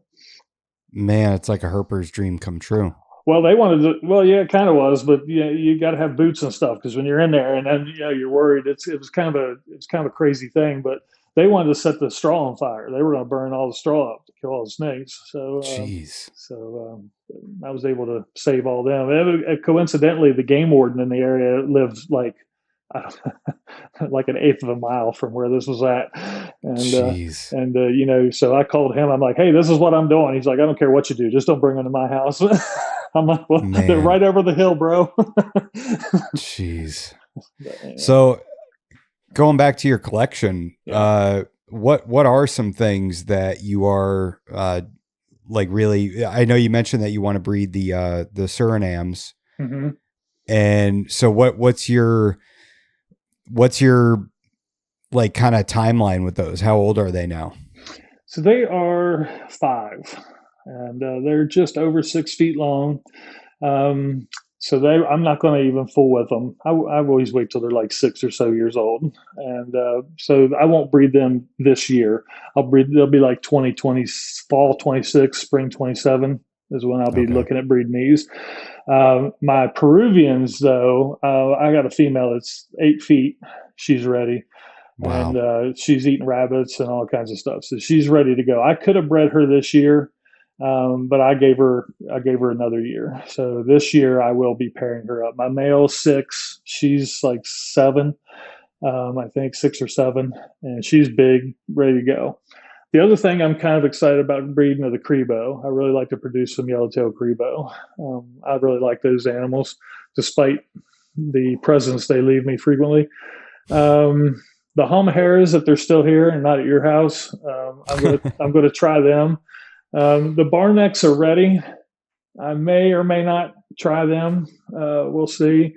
And then what else is in this room? The Bulls and Pines are all too young, and those are jungles. I've got jungles that are ready. I mean, the top jungle up there, she's 6, and the Oh wow. males are in the bottom 2 cages. They're both like 4, and I've got one really, really, really good male. He's extremely mean, but that doesn't matter to her, I guess. And then the third cage up is that sister to yours, that scattershot Mike Curtin one. Oh yeah. So she's she's on adult mice now, but she's nowhere near ready. And then the bottom cage right there, that male is like really cool, but I would probably won't breed him. He's a little muted. Some of these jungles these guys have that are kind of white. Yeah. He's not that, but he's white-ish, And I'm not trying to chase anything crazy. I just like to produce some pretty jungles. So I may pair those jungles up and breed them. But then in the future, the Bredli, the Gonisomas, potentially the children's. Nick told me the children's pythons would be ready to go, which is hard to believe because they're so small. I don't know. Yeah, but I'm going to give them another year. I'm not even going to try them. What else is in there? That's wild that they can breed that soon. Yeah, I don't know what their eggs must look like. I mean, they must look like Cadbury eggs. Yeah. I don't know. That might even be too big, but little quail eggs. Yeah. So I got a lot of projects coming, and I'm really patient. Some of these snakes I let them get. A lot of people would breed these Surinams. Oh, geez, my whole room just shut off. Yeah, I turned my lights off so they wouldn't do that because it took us. But I can still see you. You actually look fine. I didn't plan on recording this late. Yeah. We may or may not have had some connections issues, folks. Oh yeah, we may definitely did. There we go. Oh boy, yeah. Snakes are like, that was the fastest night ever. Yeah, I know. There we go. There we go. All right. Yeah, it's so anyway, sorry, you were saying about your kind of plans and everything. I keep forgetting that you have the Bredlis and you got those from Owen. Yeah. Nice. And what are those, like hypo stonewash or something like that? Stonewash, yeah. Okay, cool. He's a funny guy. I only talked to him on chat or whatever, but I was looking at him and I bought a couple. I think I bought one. He had a last year's one, and he had them still on Morph Market. But he's like, my website's actually up to date. Morph Market's not up to date. So I thought I was going to get maybe a trio of yearlings, but he had sold them all except one female. So I ended up with one yearling female and then two like 24s or 25s, I guess. I'm not sure even really. They might have been 24s from last year. And I went on and actually bought a couple more without even talking to him. I went on his website and just bought them and then saying my thing and just said, hey, I bought a couple more snakes while you were sleeping. So, he's like, sweet. So, I'm sure he appreciated that. Yeah, the sale without having to even talk. Yeah. I don't really know him very well. He wanted me to come to the Hamburg show. It's not that far away and pick him up because it was cold back then. We were reluctant to ship and I didn't want to go because it's like 6 hours for me to drive there and drive back. I was waiting. But when you listen to him on NPR, he's just, like crazy, but he's a man of very few words when you're texting. I'm like, just a little more info besides red. Yeah, he's a great dude. I can't imagine how worn out he must be by selling snakes. Like it's got to be exhausting with the amount of animals he produces and everything, and then everything on the website, and he's got a little bit on Morph Market, and then vending shows too has got to be such a drain. Like I could never do that. Yeah. I could never go to a show and just pack all the animals there, set the whole damn thing up. Like, ugh. The issue I have with shows is that it's like a mite factory. Yeah. Now you might be, this breeder who's the most awesome guy in the world, but the guy next to you, and then people want to come and touch your stuff and everything. That's the biggest problem I always have with reptile shows is like you got to almost like take a shower and battery acid in your garage before you can come back in your house, Yeah. So I'm always really I go to the show occasionally with my buddy and sit behind his table, but I try not to touch anything. Yeah. And I rarely walk around and look at anything because, like my Bulls and Pines, they came from Glenn Brooks. Most of my scrubs came from Stephen Cush. Jordan Russell Jordan. He remembers me from way back in the '90s. He must have been a young kid back then, but he remembers me. But his stuff is flawless. Nick Mutton, we don't have to say anything there. Everything I've gotten from somebody really good. My Yeah. male Suriname came from Jesse Wisdom, who's a really well known for high quality stuff. My female Surinames came from Sonia. I mean, everything in here kind of came from somewhere good. And Yeah. and I'm not saying you can't go to a show and pick up some awesome stuff. It's some of these shows in America. There's really really awesome people there, like Hamburg's got Owen and probably others. But I usually just get online and look or call people and and just get what I want that way. Do you ever, I know you said you didn't want to go to Hamburg. Do you ever travel for big shows like Daytona or anything like that? I almost went to Daytona last year. I was Oh, thinking okay. about going. I was thinking about going because Daytona's I mean, obviously there's the big shows in Daytona. You can go there and see blackhead pythons and all kinds of just wild stuff. So I thought about. I used to live in Florida, as you know. I worked in St. Pete, but I haven't gone back for a while. And I don't know if I'd go to another big show like that. I'm content, man. If I want a reptile show, I just come in my room and open tubs. Yeah. I think I'm going to go to Daytona this year for sure. Yeah. I think I planned on it last year, but my wife got sick. So it was, and I knew I was fighting it. I think she had COVID or something. Yeah. And, so yeah, it kind of ruined the whole plan. You need to go there and like walk around with a mic and like interview people. Yeah. Yeah. I mean, with the amount of, of really prominent people in the hobby that go there for sure. Yeah. So do you think that, when do you think you're going to pair up your jungles? I mean, shoot, they sound like they'd be ready this year. Oh, they were ready last year, easy. But I didn't have incubators, and I was toying with maternal and all that stuff. But I'm going to do the incubators. I had to get two because I got colubrids. And I was going to put the incubators in here where those arboreal cages are. And then I started thinking, I'm like, well, the room temperature is warmer than most of the colubrid egg incubation temperatures. So I can't do that. So they both went outside there. But the jungles were ready. I could have bred the jungles 2 years ago. I mean, I just haven't. But now that I've got incubators and tubs and all that stuff, I'm ready to go. So this year's the year. I plan on tackling it. And depending, I work for the federal government. So depending on if I get fired by Elon or not, I might hit it harder than I was planning on, or not, or maybe a little less hard. Depending on if you get dozed or not. If I get dozed, I might be breeding every snake in this room.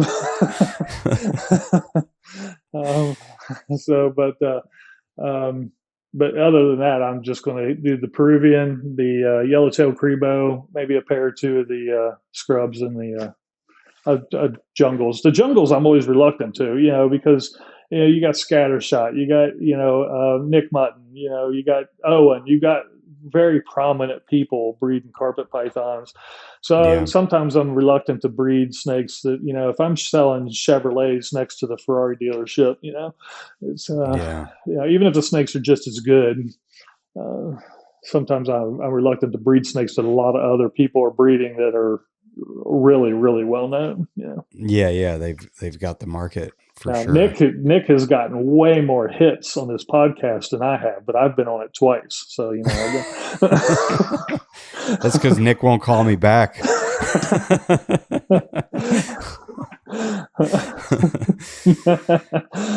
Yeah, it's that I don't know. There's definitely it is true. Like, jungles, they're difficult because you never know what they're going to look like as an adult. And, if you're getting an animal from someone like Nick, man, you can look at all that lineage information and, you know exactly what they're going to turn into.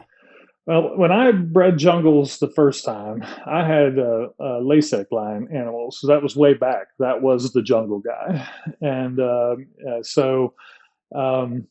when I bred them, I kept them. I just kept them for a year. and then I sold them. And, then you had a pretty good idea on what you were looking at. And, if you had just some smokers, back then you could get $650 for jungles. And then you just start going down $650 for this awesome, and then $550, and they go way down $250 if they were, muddy or something. Yeah. But, like that one from Curtin, that thing is incredible, man. I mean, Yeah, it's it's got a lot insane. of yellow that melded into the black. Mhm. And I just really, really like her. She's a really, really good snake. And same thing with her. I'm sure yours is roughly the same size as mine. I mean, mine's in a 4-foot cage, and she's kicking butt. Oh yeah. She loves it in there. I mean, she's doing great. Yeah, mine was again, it's so jungles are so weird. Mine in the tub would only take birds, and they would have to be drop fed. Like I would open it up and drop a quail in, and that, like, I couldn't put it in front of him or it would terrify him, and then he wouldn't eat. And then now that he's in his enclosure though, he hangs off the branch every night, and he'll take anything. He's on rats now. He's on weaned rats. Wow. My males only eat birds. Curtin's girl is on mice. I gave her like a fuzzy rat one day. She bit it, wrapped it, and then unwrapped it and slung it across the cage. I'm Like, what the hell did I just bite? I'm like, okay, wow. And the same thing I do with black licorice. And and then the female on top, that big female, will eat anything. I mean, she Mhm. hangs. If there wasn't a glare on the glass, you could probably see her, but she hangs down out of her sky hide and anything that goes in her cage. If I put a rock on tongs, she would eat it.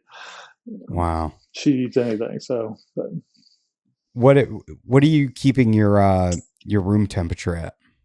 82. 82? That's So the ambient? that's the ambient. So you're going to be sorry you asked me this question. So my system is very complicated. So my lights come on at 7 o'clock, and then the heaters are right there under the table. I don't know if you can see them or not. Yeah, And those then are there's like the oil filled Yep, heaters. and they go to a Miros thermostat that's on the side of the cages around there. And there's an app. I got an app on my phone, and and I got a fan there that blows the heat across those and everything, and they work really good. And I use two of them. That thermostat will handle 1,800 watts, so I put them on number two, which is 900 watts each, and it works out really, really well. And so at 7 o'clock, the room comes on. My nighttime low right now is like 77. And so when the lights come on, it goes to 80. And then a couple hours later, like 80.5, 81. And then all the radiant heat panels in here come on and ramp up over 1 hour. And they all go off at noon and ramp down over an hour. By the time the radiant heat panels go off, the room is full temp. And that's kind of the way I chose to do it. Okay. All right. And So what are the radiant heat panels heat up to? it depends on the snake. The majority of the stuff in here, the Goniosomas, not the Goniosomas, sorry, the yellowtail Crebo are the one exception. They only get like 1 hour of heat. They don't need it. And I've never used it. I've never even seen them use it, but theirs is like 85 Hmm. because they don't tolerate a lot of heat. And they're on these two lower cages over here, which is closest to the door. These are the coldest cages in my room. So, but the vast majority of my heat panels are 88 to 90. And I Okay. give them plenty of heat. You and I talked on the phone the other day. That female jungle on the top there was the one where the thermostat had kind of wigged out, and they don't really bask a lot. But she was basking every single day. And that Hmm. could be a sign, yes, she could have been developing follicles or all kinds of stuff. And so I was like, what's going on with her? And I was watching her, and they got their sky hides. And every morning the lights would come on, and roughly 30 minutes later, she would come out, crawl across, and start basking. That was totally different behavior for her. And so, like a few days went by, and I went over and temped her, and I don't know, she was, I don't remember now, but she was just like 90 or 92 degrees, the snake. And I was like, oh Jeez. shit. I mean, I just Yeah. kind of had a little freak out because I've always had those hot spots at like 85, 86 ish. And, Yeah. and So then I kind of stopped freaking out for just a second. I'm like, she's been laying under it every day. She must like it. Yeah. And so I turned it down because I thought 92 was too hot. And I went down to like the 89, 90 range on it. And then I made the other three match. And I turned them up quite a bit to get to the proper range. And then all of them started basking. Every morning they all were coming out. I did a video on this. I think I did a YouTube video on this thing where I shot a video of them all basking and temp gunned it. Wow. And I was like, holy crap, I've been keeping them too low. It's like Dave Kaufman. Are we keeping them correctly? And I'm like, Yeah. no, I guess I wasn't.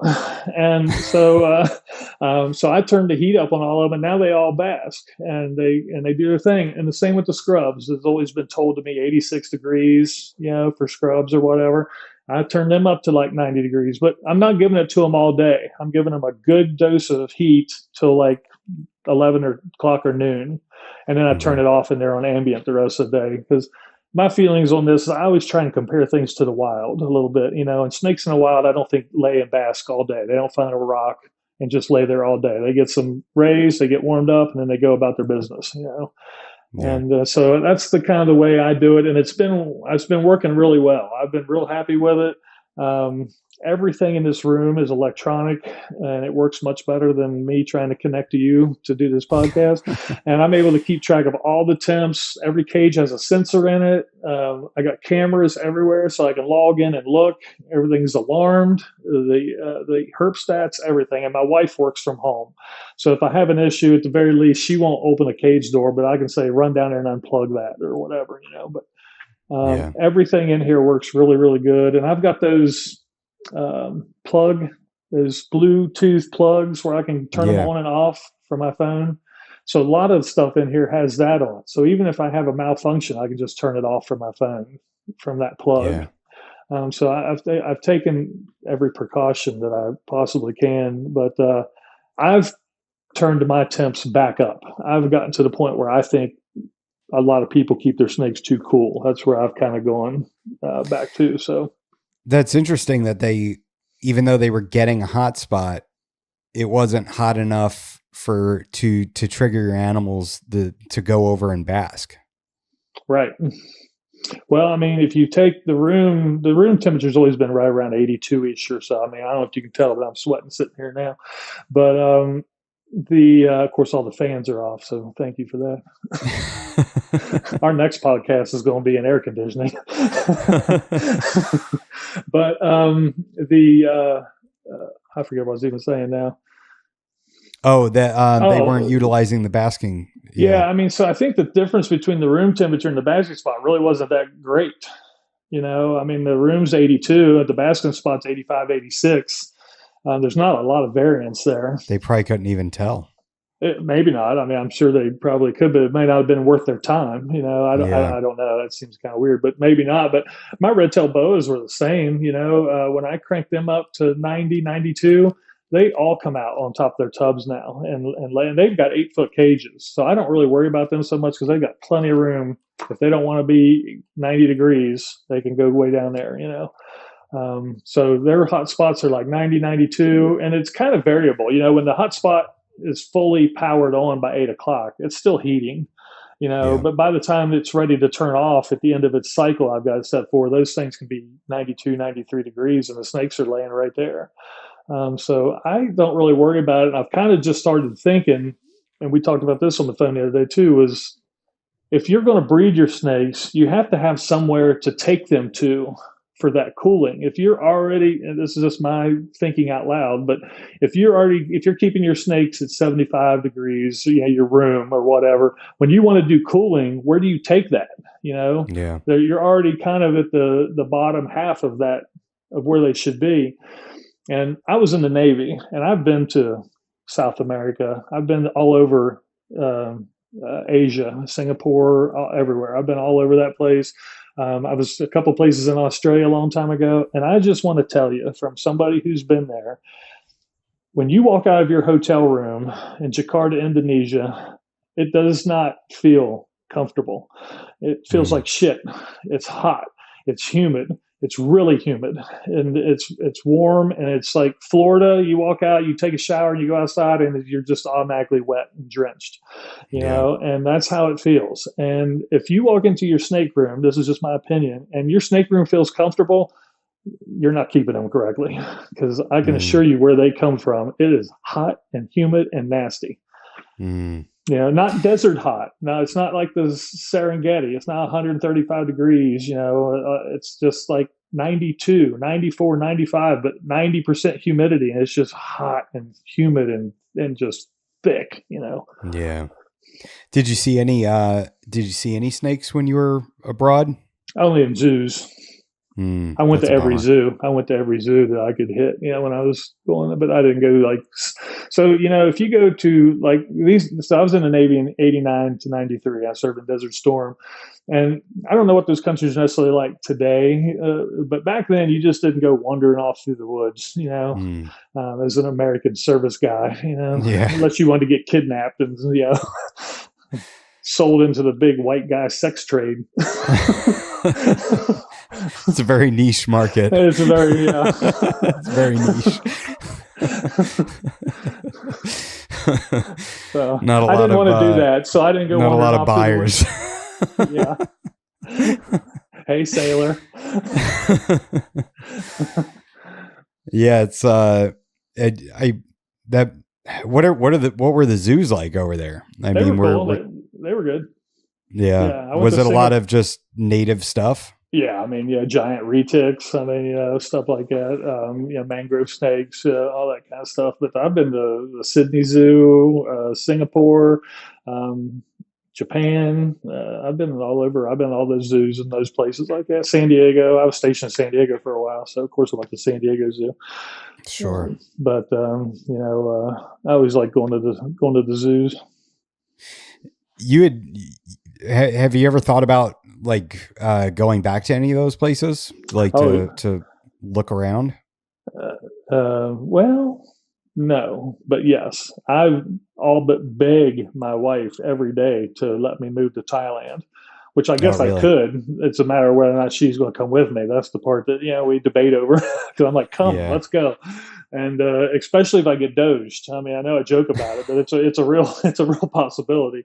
And I'm like, honey, we could live like gods in Thailand, and then I could just go out back and play with snakes. Yeah.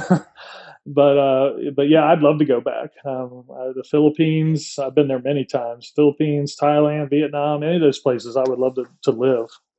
What do you like about them? The places? Yeah. Yeah. I mean, I like the food, the culture. I don't know what it was. When I joined the Navy, I think we talked about this in episode 1 too, but when I joined the Navy, I wanted to go to the West Coast so I could go to Asia. It was just something that always intrigued me. When I was a kid, I liked snakes. And, I had that book, The Reproductive Husbandry of Boas and Pythons. And I always was like reading about retics and all that stuff when I was young. And all that stuff came from there. And so I always just liked those animals from that area. And then when I got to join the Navy and go there, I just liked it. The food's really cool. I like everything about it. I just think it's an awesome place. The problem is that I know it. I'm not. It's been years, but my wife's never been there, so she hasn't said no. She's just like, "How about you take me on a vacation so I can see it first?" So she put it back on me. The onus is on me to get on a plane for 12 hours and fly to wherever. Yeah, take a couple weeks and hang out. Well, my wife likes stuff too, so when you go to like Thailand, it's one thing, but when I show her the Philippines, they got like these massive malls with, Louis Vuitton and purse stores. And she's like, "Ooh, well, I can get interested in that." I'm like, "All right, well, while you go hunting for, purses, I'll be in the jungle." But, if you take like my income, if you take like, my Social Security, my retirement, my TSP and thrift savings and 401ks and all that stuff, I mean, I could move to Thailand and just be awesome. And Adam, I want you to look at this room, because if that happens, all this shit's coming to your house. Oh man. I couldn't imagine that. I have no space in my house. I need a building. You better buy a bigger house, because I'm going to pull right up in the front with a rider truck and dump it. We could move to your house and then you move there. Okay. Yeah. Whatever. Yeah, it's that I don't know. Like it would be fun to travel to those countries, especially for herping adventures and everything. But man, I don't know if I could deal with the culture shock of a move like that. Yeah, yeah. It would be I get it. huge. I get it. And the only reason I feel the way I do is because I've been there and just saw how it was, and it seemed good. So Yeah. that might be something delusional in my head. I might get there and hate it. But it seemed good when I was like 19. It was cool. Yeah. So what kind of what do you think that maybe you'll branch out into any other boas, or are you pretty solid with your boas? I don't know. I think I'm pretty good. The only thing I've toyed with is if depending on how retirement goes and all that stuff, I've actually toyed with building a building on some of my land back here, Mm. and maybe doing some 2,500 square foot building and doing like a 400 square foot rodent room or something, because the price of rodents right now, I don't know, if I produce baby boas right now, I'm going to have to sell the babies for like $12,000 a piece just to cover the rats. It's like, it's insane. But and then maybe my retirement would be more a full time. I'd have a reptile operation again. Yeah, yeah. I'm not 100% sure I want to do that, but I've thought about it. And, because I have TSP, I could take a plop of like 120 grand or something out of my TSP and just build a building, outfit it with cages, all the stuff, and then, be a breeder again. But I don't know if I want to do that. So if I stay like this, I have no plans to add anything. Everything, this room is full, and even this table is not going anywhere. It's staying right there. And I'm good where I'm at. All right. Yeah. Yeah, it's that would be a lot doing a full blown operation. I mean, then you're talking probably wanting to get an employee or something, Yeah. somebody to help out. And I had an employee the last time, and it worked out okay. But I'd be retired, so I'd be here full time to do it and everything. So if I'm toying with it, I don't know. It just depends on how things go. We'll see. But um, it's really comfortable where it's at, because I have two female Surinams, two female Peruvians, everything in here is kind of paired up. So my thought process is every other year I would try a female to give every other year they would have a year off. yeah, Because I don't need to push them. I don't, they can just take their time. If they go, they go. If they don't, they don't. I don't care. And so that's kind of how I've laid everything out. The boas are kind of funny because I just really like them. They're just awesome. When I kind of forget about them because they're carefree, but I'll take them outside or I'll get them out, and they're just so robust. They're nice to hold. They're chill. They don't try to pee on me or bite me or anything. They just like, hey man, what's up? And if I yeah, take them outside, they're really chill. They get in the grass and they just kind of, oh, hey, and so I really enjoy them. And I sometimes forget how much I enjoy them because I don't interact with them all the time. But then when I actually get them out, I'm like, man, these things are awesome. I love them. So, like, I've got Peruvians and Surinams. If I did add anything, it'd be Guyana, but I don't have the room, So, yeah. now if I sent you those Halmaheras, I'd have a couple 6-footers empty, There you go. So I'm surprised you still have the bearded dragons. Are they down in the room or are they upstairs? they're out. They're out in the basement. Oh, They're okay. just outside this room, but in the basement. That's my fault. See, I can't get rid of anything. The bearded dragons, they'll be here till they die. Yeah. Naturally, I should add, not by getting hit in the head with a sledgehammer. Natural causes. Natural causes, yes, yes. They're entertaining. I mean, if nothing else, they're entertaining. Yeah. But once I buy stuff, I usually keep it. I usually don't get rid of stuff too easy. The retics, I just couldn't deal with them anymore. They had to go. But Yeah. Did you have mainland retics? yeah, Oh, geez. Yeah, yeah, that's a lot. yeah, it was. Yeah, because I had 4 females and like 4 males, and Oh my Yeah. gosh. Yeah. Well, I used to have a lot of retics. And when I got back into this, I'm like, man, I'm getting retics again and all that. I'll tell you the thing with the retic thing is almost like the ball python. There's probably one main reason why there's no ball pythons in this room. And because I have nothing against them. Actually, they're kind of cool. But they have gotten so mutated. It's like solving a Rubik's Cube, even figuring out what the hell you even have. What is this? I don't know. It's a spider monkey spaghetti ball. I've lost Yeah. track. I have no way of entering the ball python thing now and knowing what this is and what I'm going to produce from it. Yeah. Back in the 90s, you took a labyrinth berm, you bred to an albino labyrinth. It was kind of easy, and but when they start getting into 4 and 5 and 6 traits deep, and I'm going, and the retics were kind of like that. I bought all my retics from guy Next Gen Morphs up in Baltimore, Matt. Oh, he's going to kill me for forgetting his name. I talk to him all the time. Anyway, Matt at Next Gen Morphs, he's got a lot of awesome retics. They're all mainland, and his snakes were all awesome. They were beautiful. They were great. They were all friendly. They just got so big so fast. I forgot. I guess I just forgot. And my gosh, man. I mean, my albino, I had a purple albino female. She was a smoker. She was a really, really good looking snake. It's the only snake my wife's ever liked. And there's a sign in my room here that says, "Beware of Annabelle." If you've ever watched a horror movie, Annabelle, my wife named that snake Annabelle, even though she was the nicest thing in the world. But I would give her a rat and she would grow like 18 inches overnight.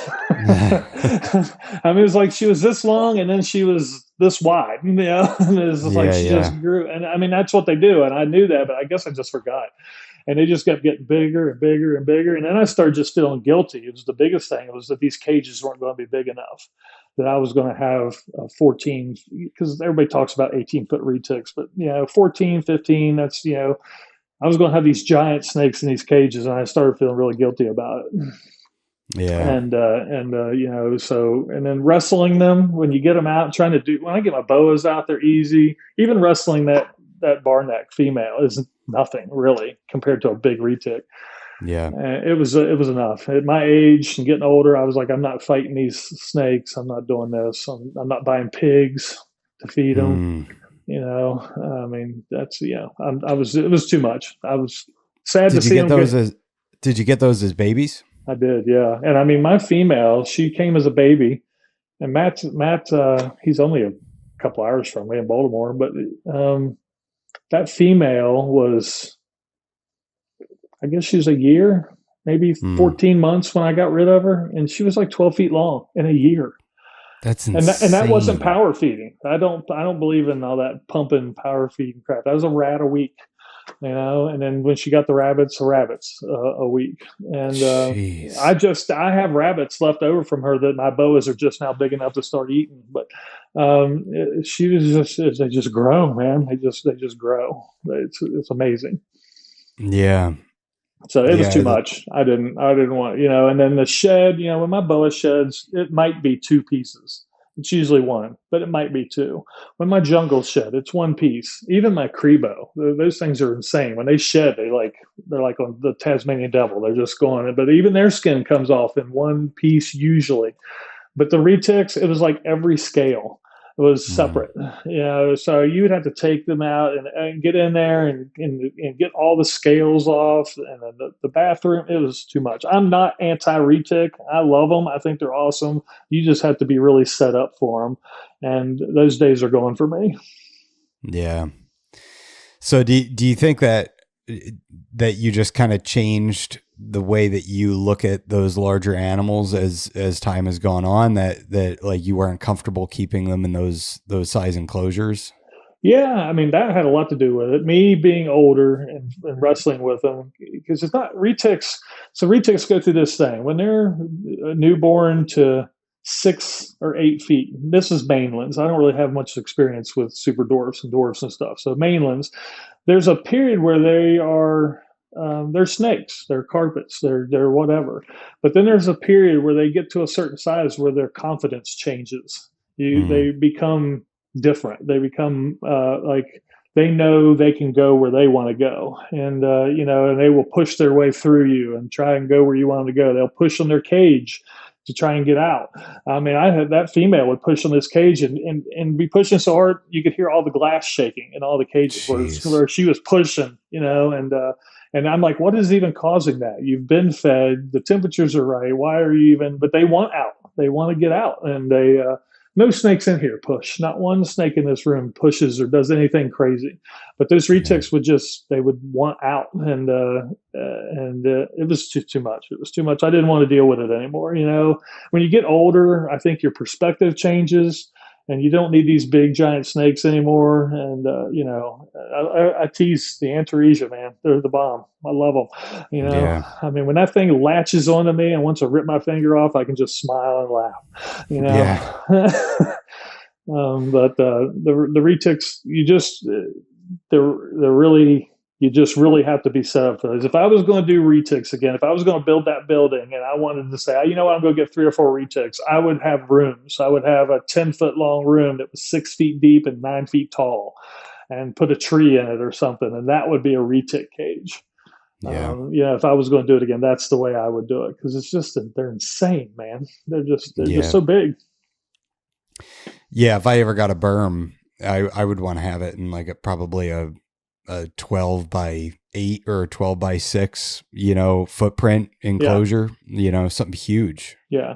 And for berms, at least in my experience, they're totally different. Berms are chill. They lay down. Even if you get a mean berm, they're not the same as a retic, where they're defiant and highly determined and motivated by whatever, that they're going to get out. All the berms I ever had were relaxed. Even if they were a little mean, they were still relaxed as long as you weren't messing with them. And that's not always the case with retics in my experience. I should probably caveat that, but mine were, they just, sometimes they wanted to do what they wanted to do, even if you wanted to soak them, because it's really important to try and get them soaked as much as possible before they shed, or keep them really moist so you can try and get that skin to come off, not in 10 billion little pieces.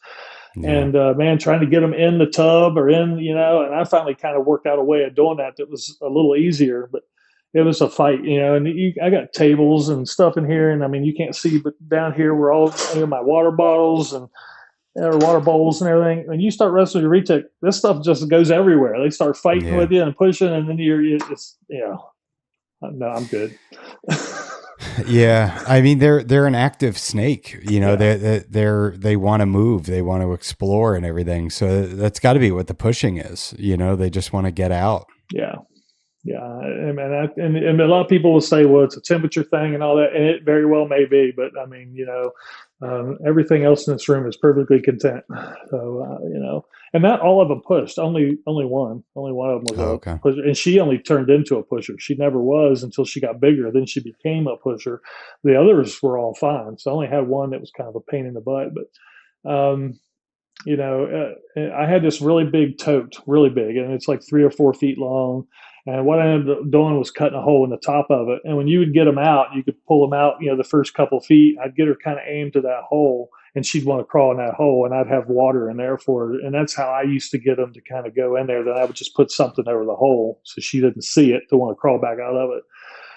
But then when they were done soaking, you kind of take the lid off and kind of want to get them back in the cage. You got this big wet snake, and you don't want to mess with them too much because their skin's tender, because I'm trying to soak them for a shed. And if they didn't want to go back in their cage, you were kind of pushing the head. And it was, my God, man. This has been therapeutic. I am so glad them things are going. Any thoughts I had about getting any more is gone now. Yeah. Yeah, they're just a lot. They're just a lot. You would take them outside and take them for walks around the property and everything, right? Yeah, that was where they're really enjoyable. Now, if you had a retic, that had to use the restroom, it's pretty obvious. Same as berms, you can tell when they got to go. It was great to get them outside, because as soon as they started crawling, they almost always went to the bathroom immediately.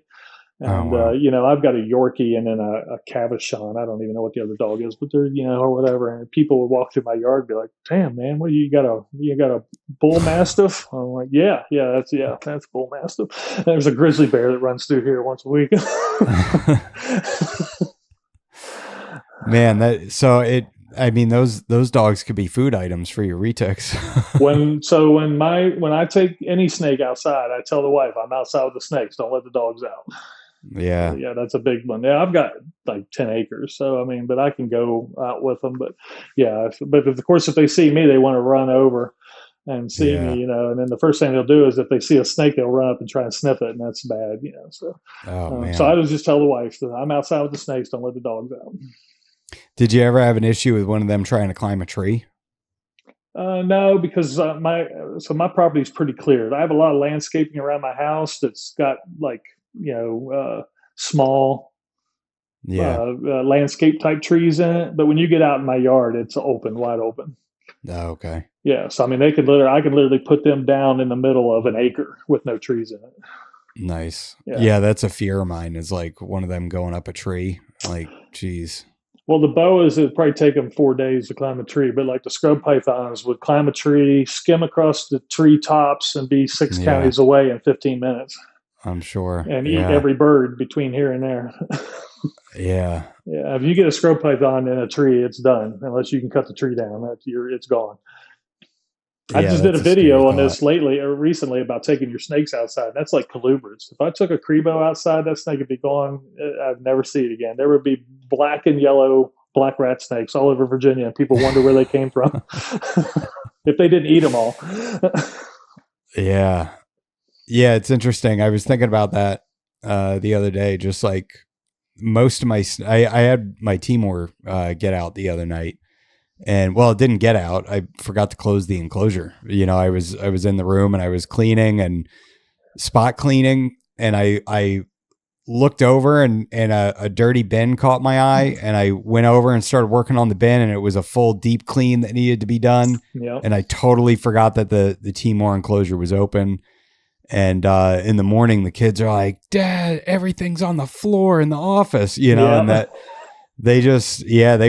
She went around the whole room and just knocked everything over. And, I got her back, but man, it's like, I don't know if she would have went back to her cage. It's funny. Like my dog, I have a yellow lab, and if I let him outside, he stands at the door until I let him back in, and that'll happen in the front yard where there's no fence. He wants to come back in the house, but the snakes, man, when they get out, they want to explore. They want the freedom. They go and go and go. Yeah. So, that was always my fear with the retics back to them. If they get out, they climb. Typically, they go up and they'll wipe everything would be destroyed. When I came back in here, this room would be destroyed. So, all your herp stats would be unplugged, I'm smashed. Sure. I mean, like the scrubs, they're fairly delicate. When they climb up stuff, if they try to brace on it to use it for climbing, they could probably push it off. But it's like they have finesse when they climb. It's like they can move through. They're not tearing things down. They're not. Most everything in here, the boas will probably be kind of clumsy. They'd probably break stuff. But the rest of the stuff in here would be okay, I think. I try not to think about it. I really pay attention because the wife, it would take one escaped snake to end up, on my stairwell. And this stuff would be at your house with my wife driving the truck next time. She'd be like, get it out. Yeah. It's, I wish you would get Argentine boas. They're like, they're the best boa in my opinion. I used to have them. I bred them years ago. Oh, really? I've had Argentines. Yeah. They're such awesome snakes. Are. Yeah. Mine weren't terribly nice, but they were beautiful and big, but they like to hiss, man. They were, really? Hissers. Yeah. But even as adults? Yeah. Yeah. They were still kind of nasty. They would tolerate me handling them and cleaning their cage and everything, but they always, gave me they always and sometimes my Peruvian female, my 8-foot Peruvian, she can be a little mouthy too sometimes, but she's never bit me or anything. But I wouldn't want to get bit by that snake. But I used to have Argentines a long time ago. Yeah, they're awesome. Mine are all laid back, but I mean, I definitely put the work in with socializing them. And my female is just like, she's like a dog. I mean, you could touch her anywhere on the face, and she's just a very, very laid back snake. Yeah. No, that's cool. And back then, I mean, it's hard to tell. That could have been wild caught. Who knows? Back in the early '90s, you never know. Yeah. No, they were cool. I do like them. I'm just. I heard somebody say this the other day. It might have been Owen on NPR or something. But I only have so much room, so Yeah. I Yeah. just pick and choose what I've got. If I had unlimited space, there would definitely be some Argentines here, some Guyanas here. There'd be, I used to have Bolivian boas. I used to breed those back in the day. There'd be all kinds of stuff like that. Dumerals boas, I love those things. Yeah. Yeah. Doom rolls are awesome. Yeah, I really like them. All right, Kenny. Well, it was great having you back on for volume 2, and it's the 1 year anniversary. Whatever, 65 episodes in, and how does that work? It's 1 year and it's not 52 episodes. Oh, because sometimes I do 2 a week. Oh man, look at you! You're prolific. Yeah, I try to put them out. Yeah. Well, I think the first time we did this at the end of the show, I told you how awesome it was that you were doing this. So now a year later, I'm going to tell you how awesome it has been to follow you and stay tuned. And you've just kicked butt, man. I mean, thank you. You are frequently in my vehicle to and from work. That's awesome. I listen to this show all the time. When you go off track and get those lizard people. I don't usually listen to those too much, but most of the snake people I listen to. Don't you dare! Unlimited Exotics. He sponsors this show now. This episode is brought to you by Unlimited Exotics. So go get yourself a lizard from Nick Lillis. What kind of lizards? Monitors. Oh, okay. I mean, I do like monitors, but I'm not even going there because that's just for me that's just like basically a retic that can run. Well, you know what he's got that I really really want are the Chinese alligator lizards. Yeah. Or crocodile lizards. I'm sorry. Yeah, Chinese crocodile lizards. Right. The Shinosaurus.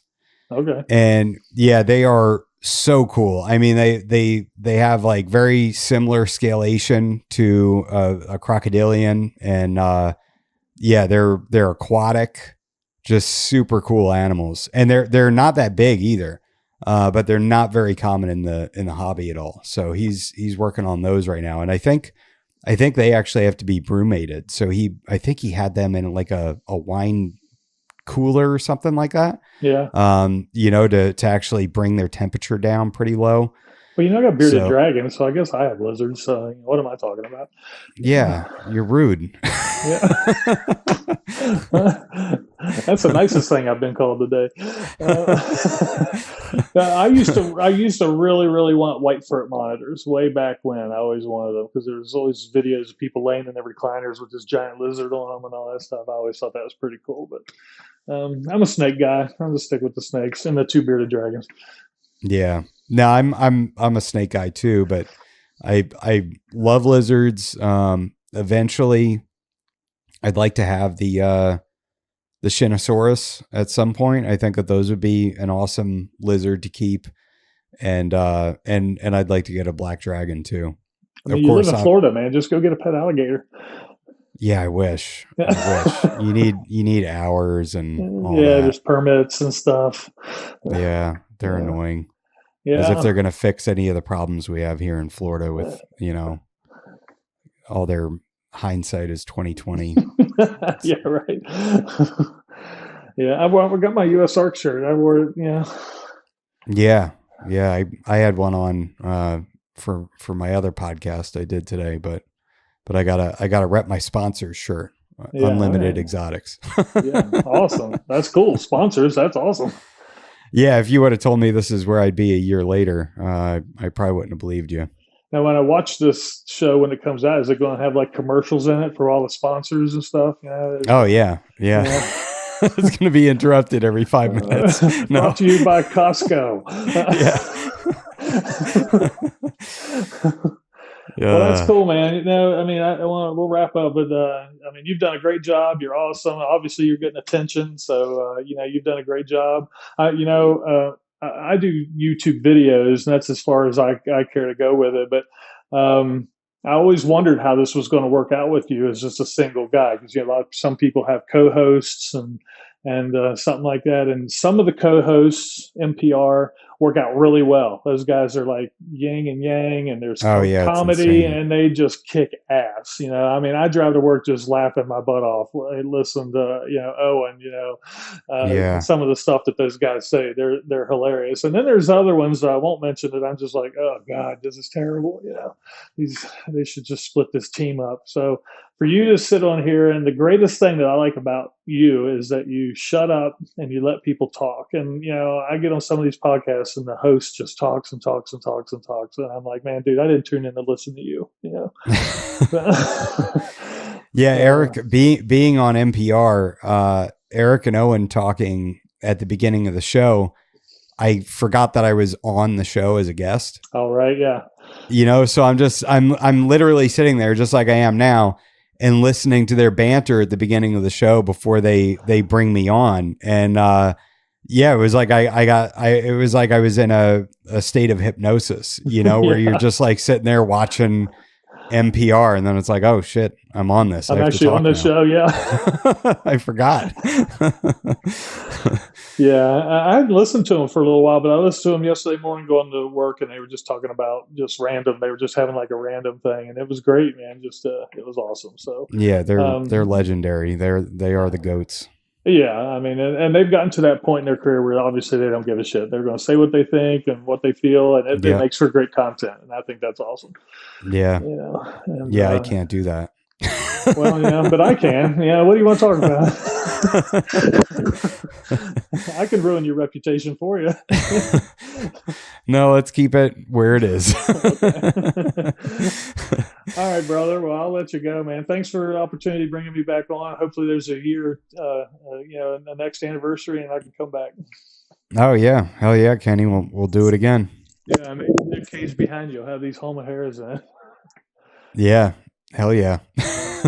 So I'm keeping my cages. So if you want the Homa hairs, you're going to figure out what you're going to put them in. Because I know. That's the hard part. Last time I was going to send cages with them, not this time.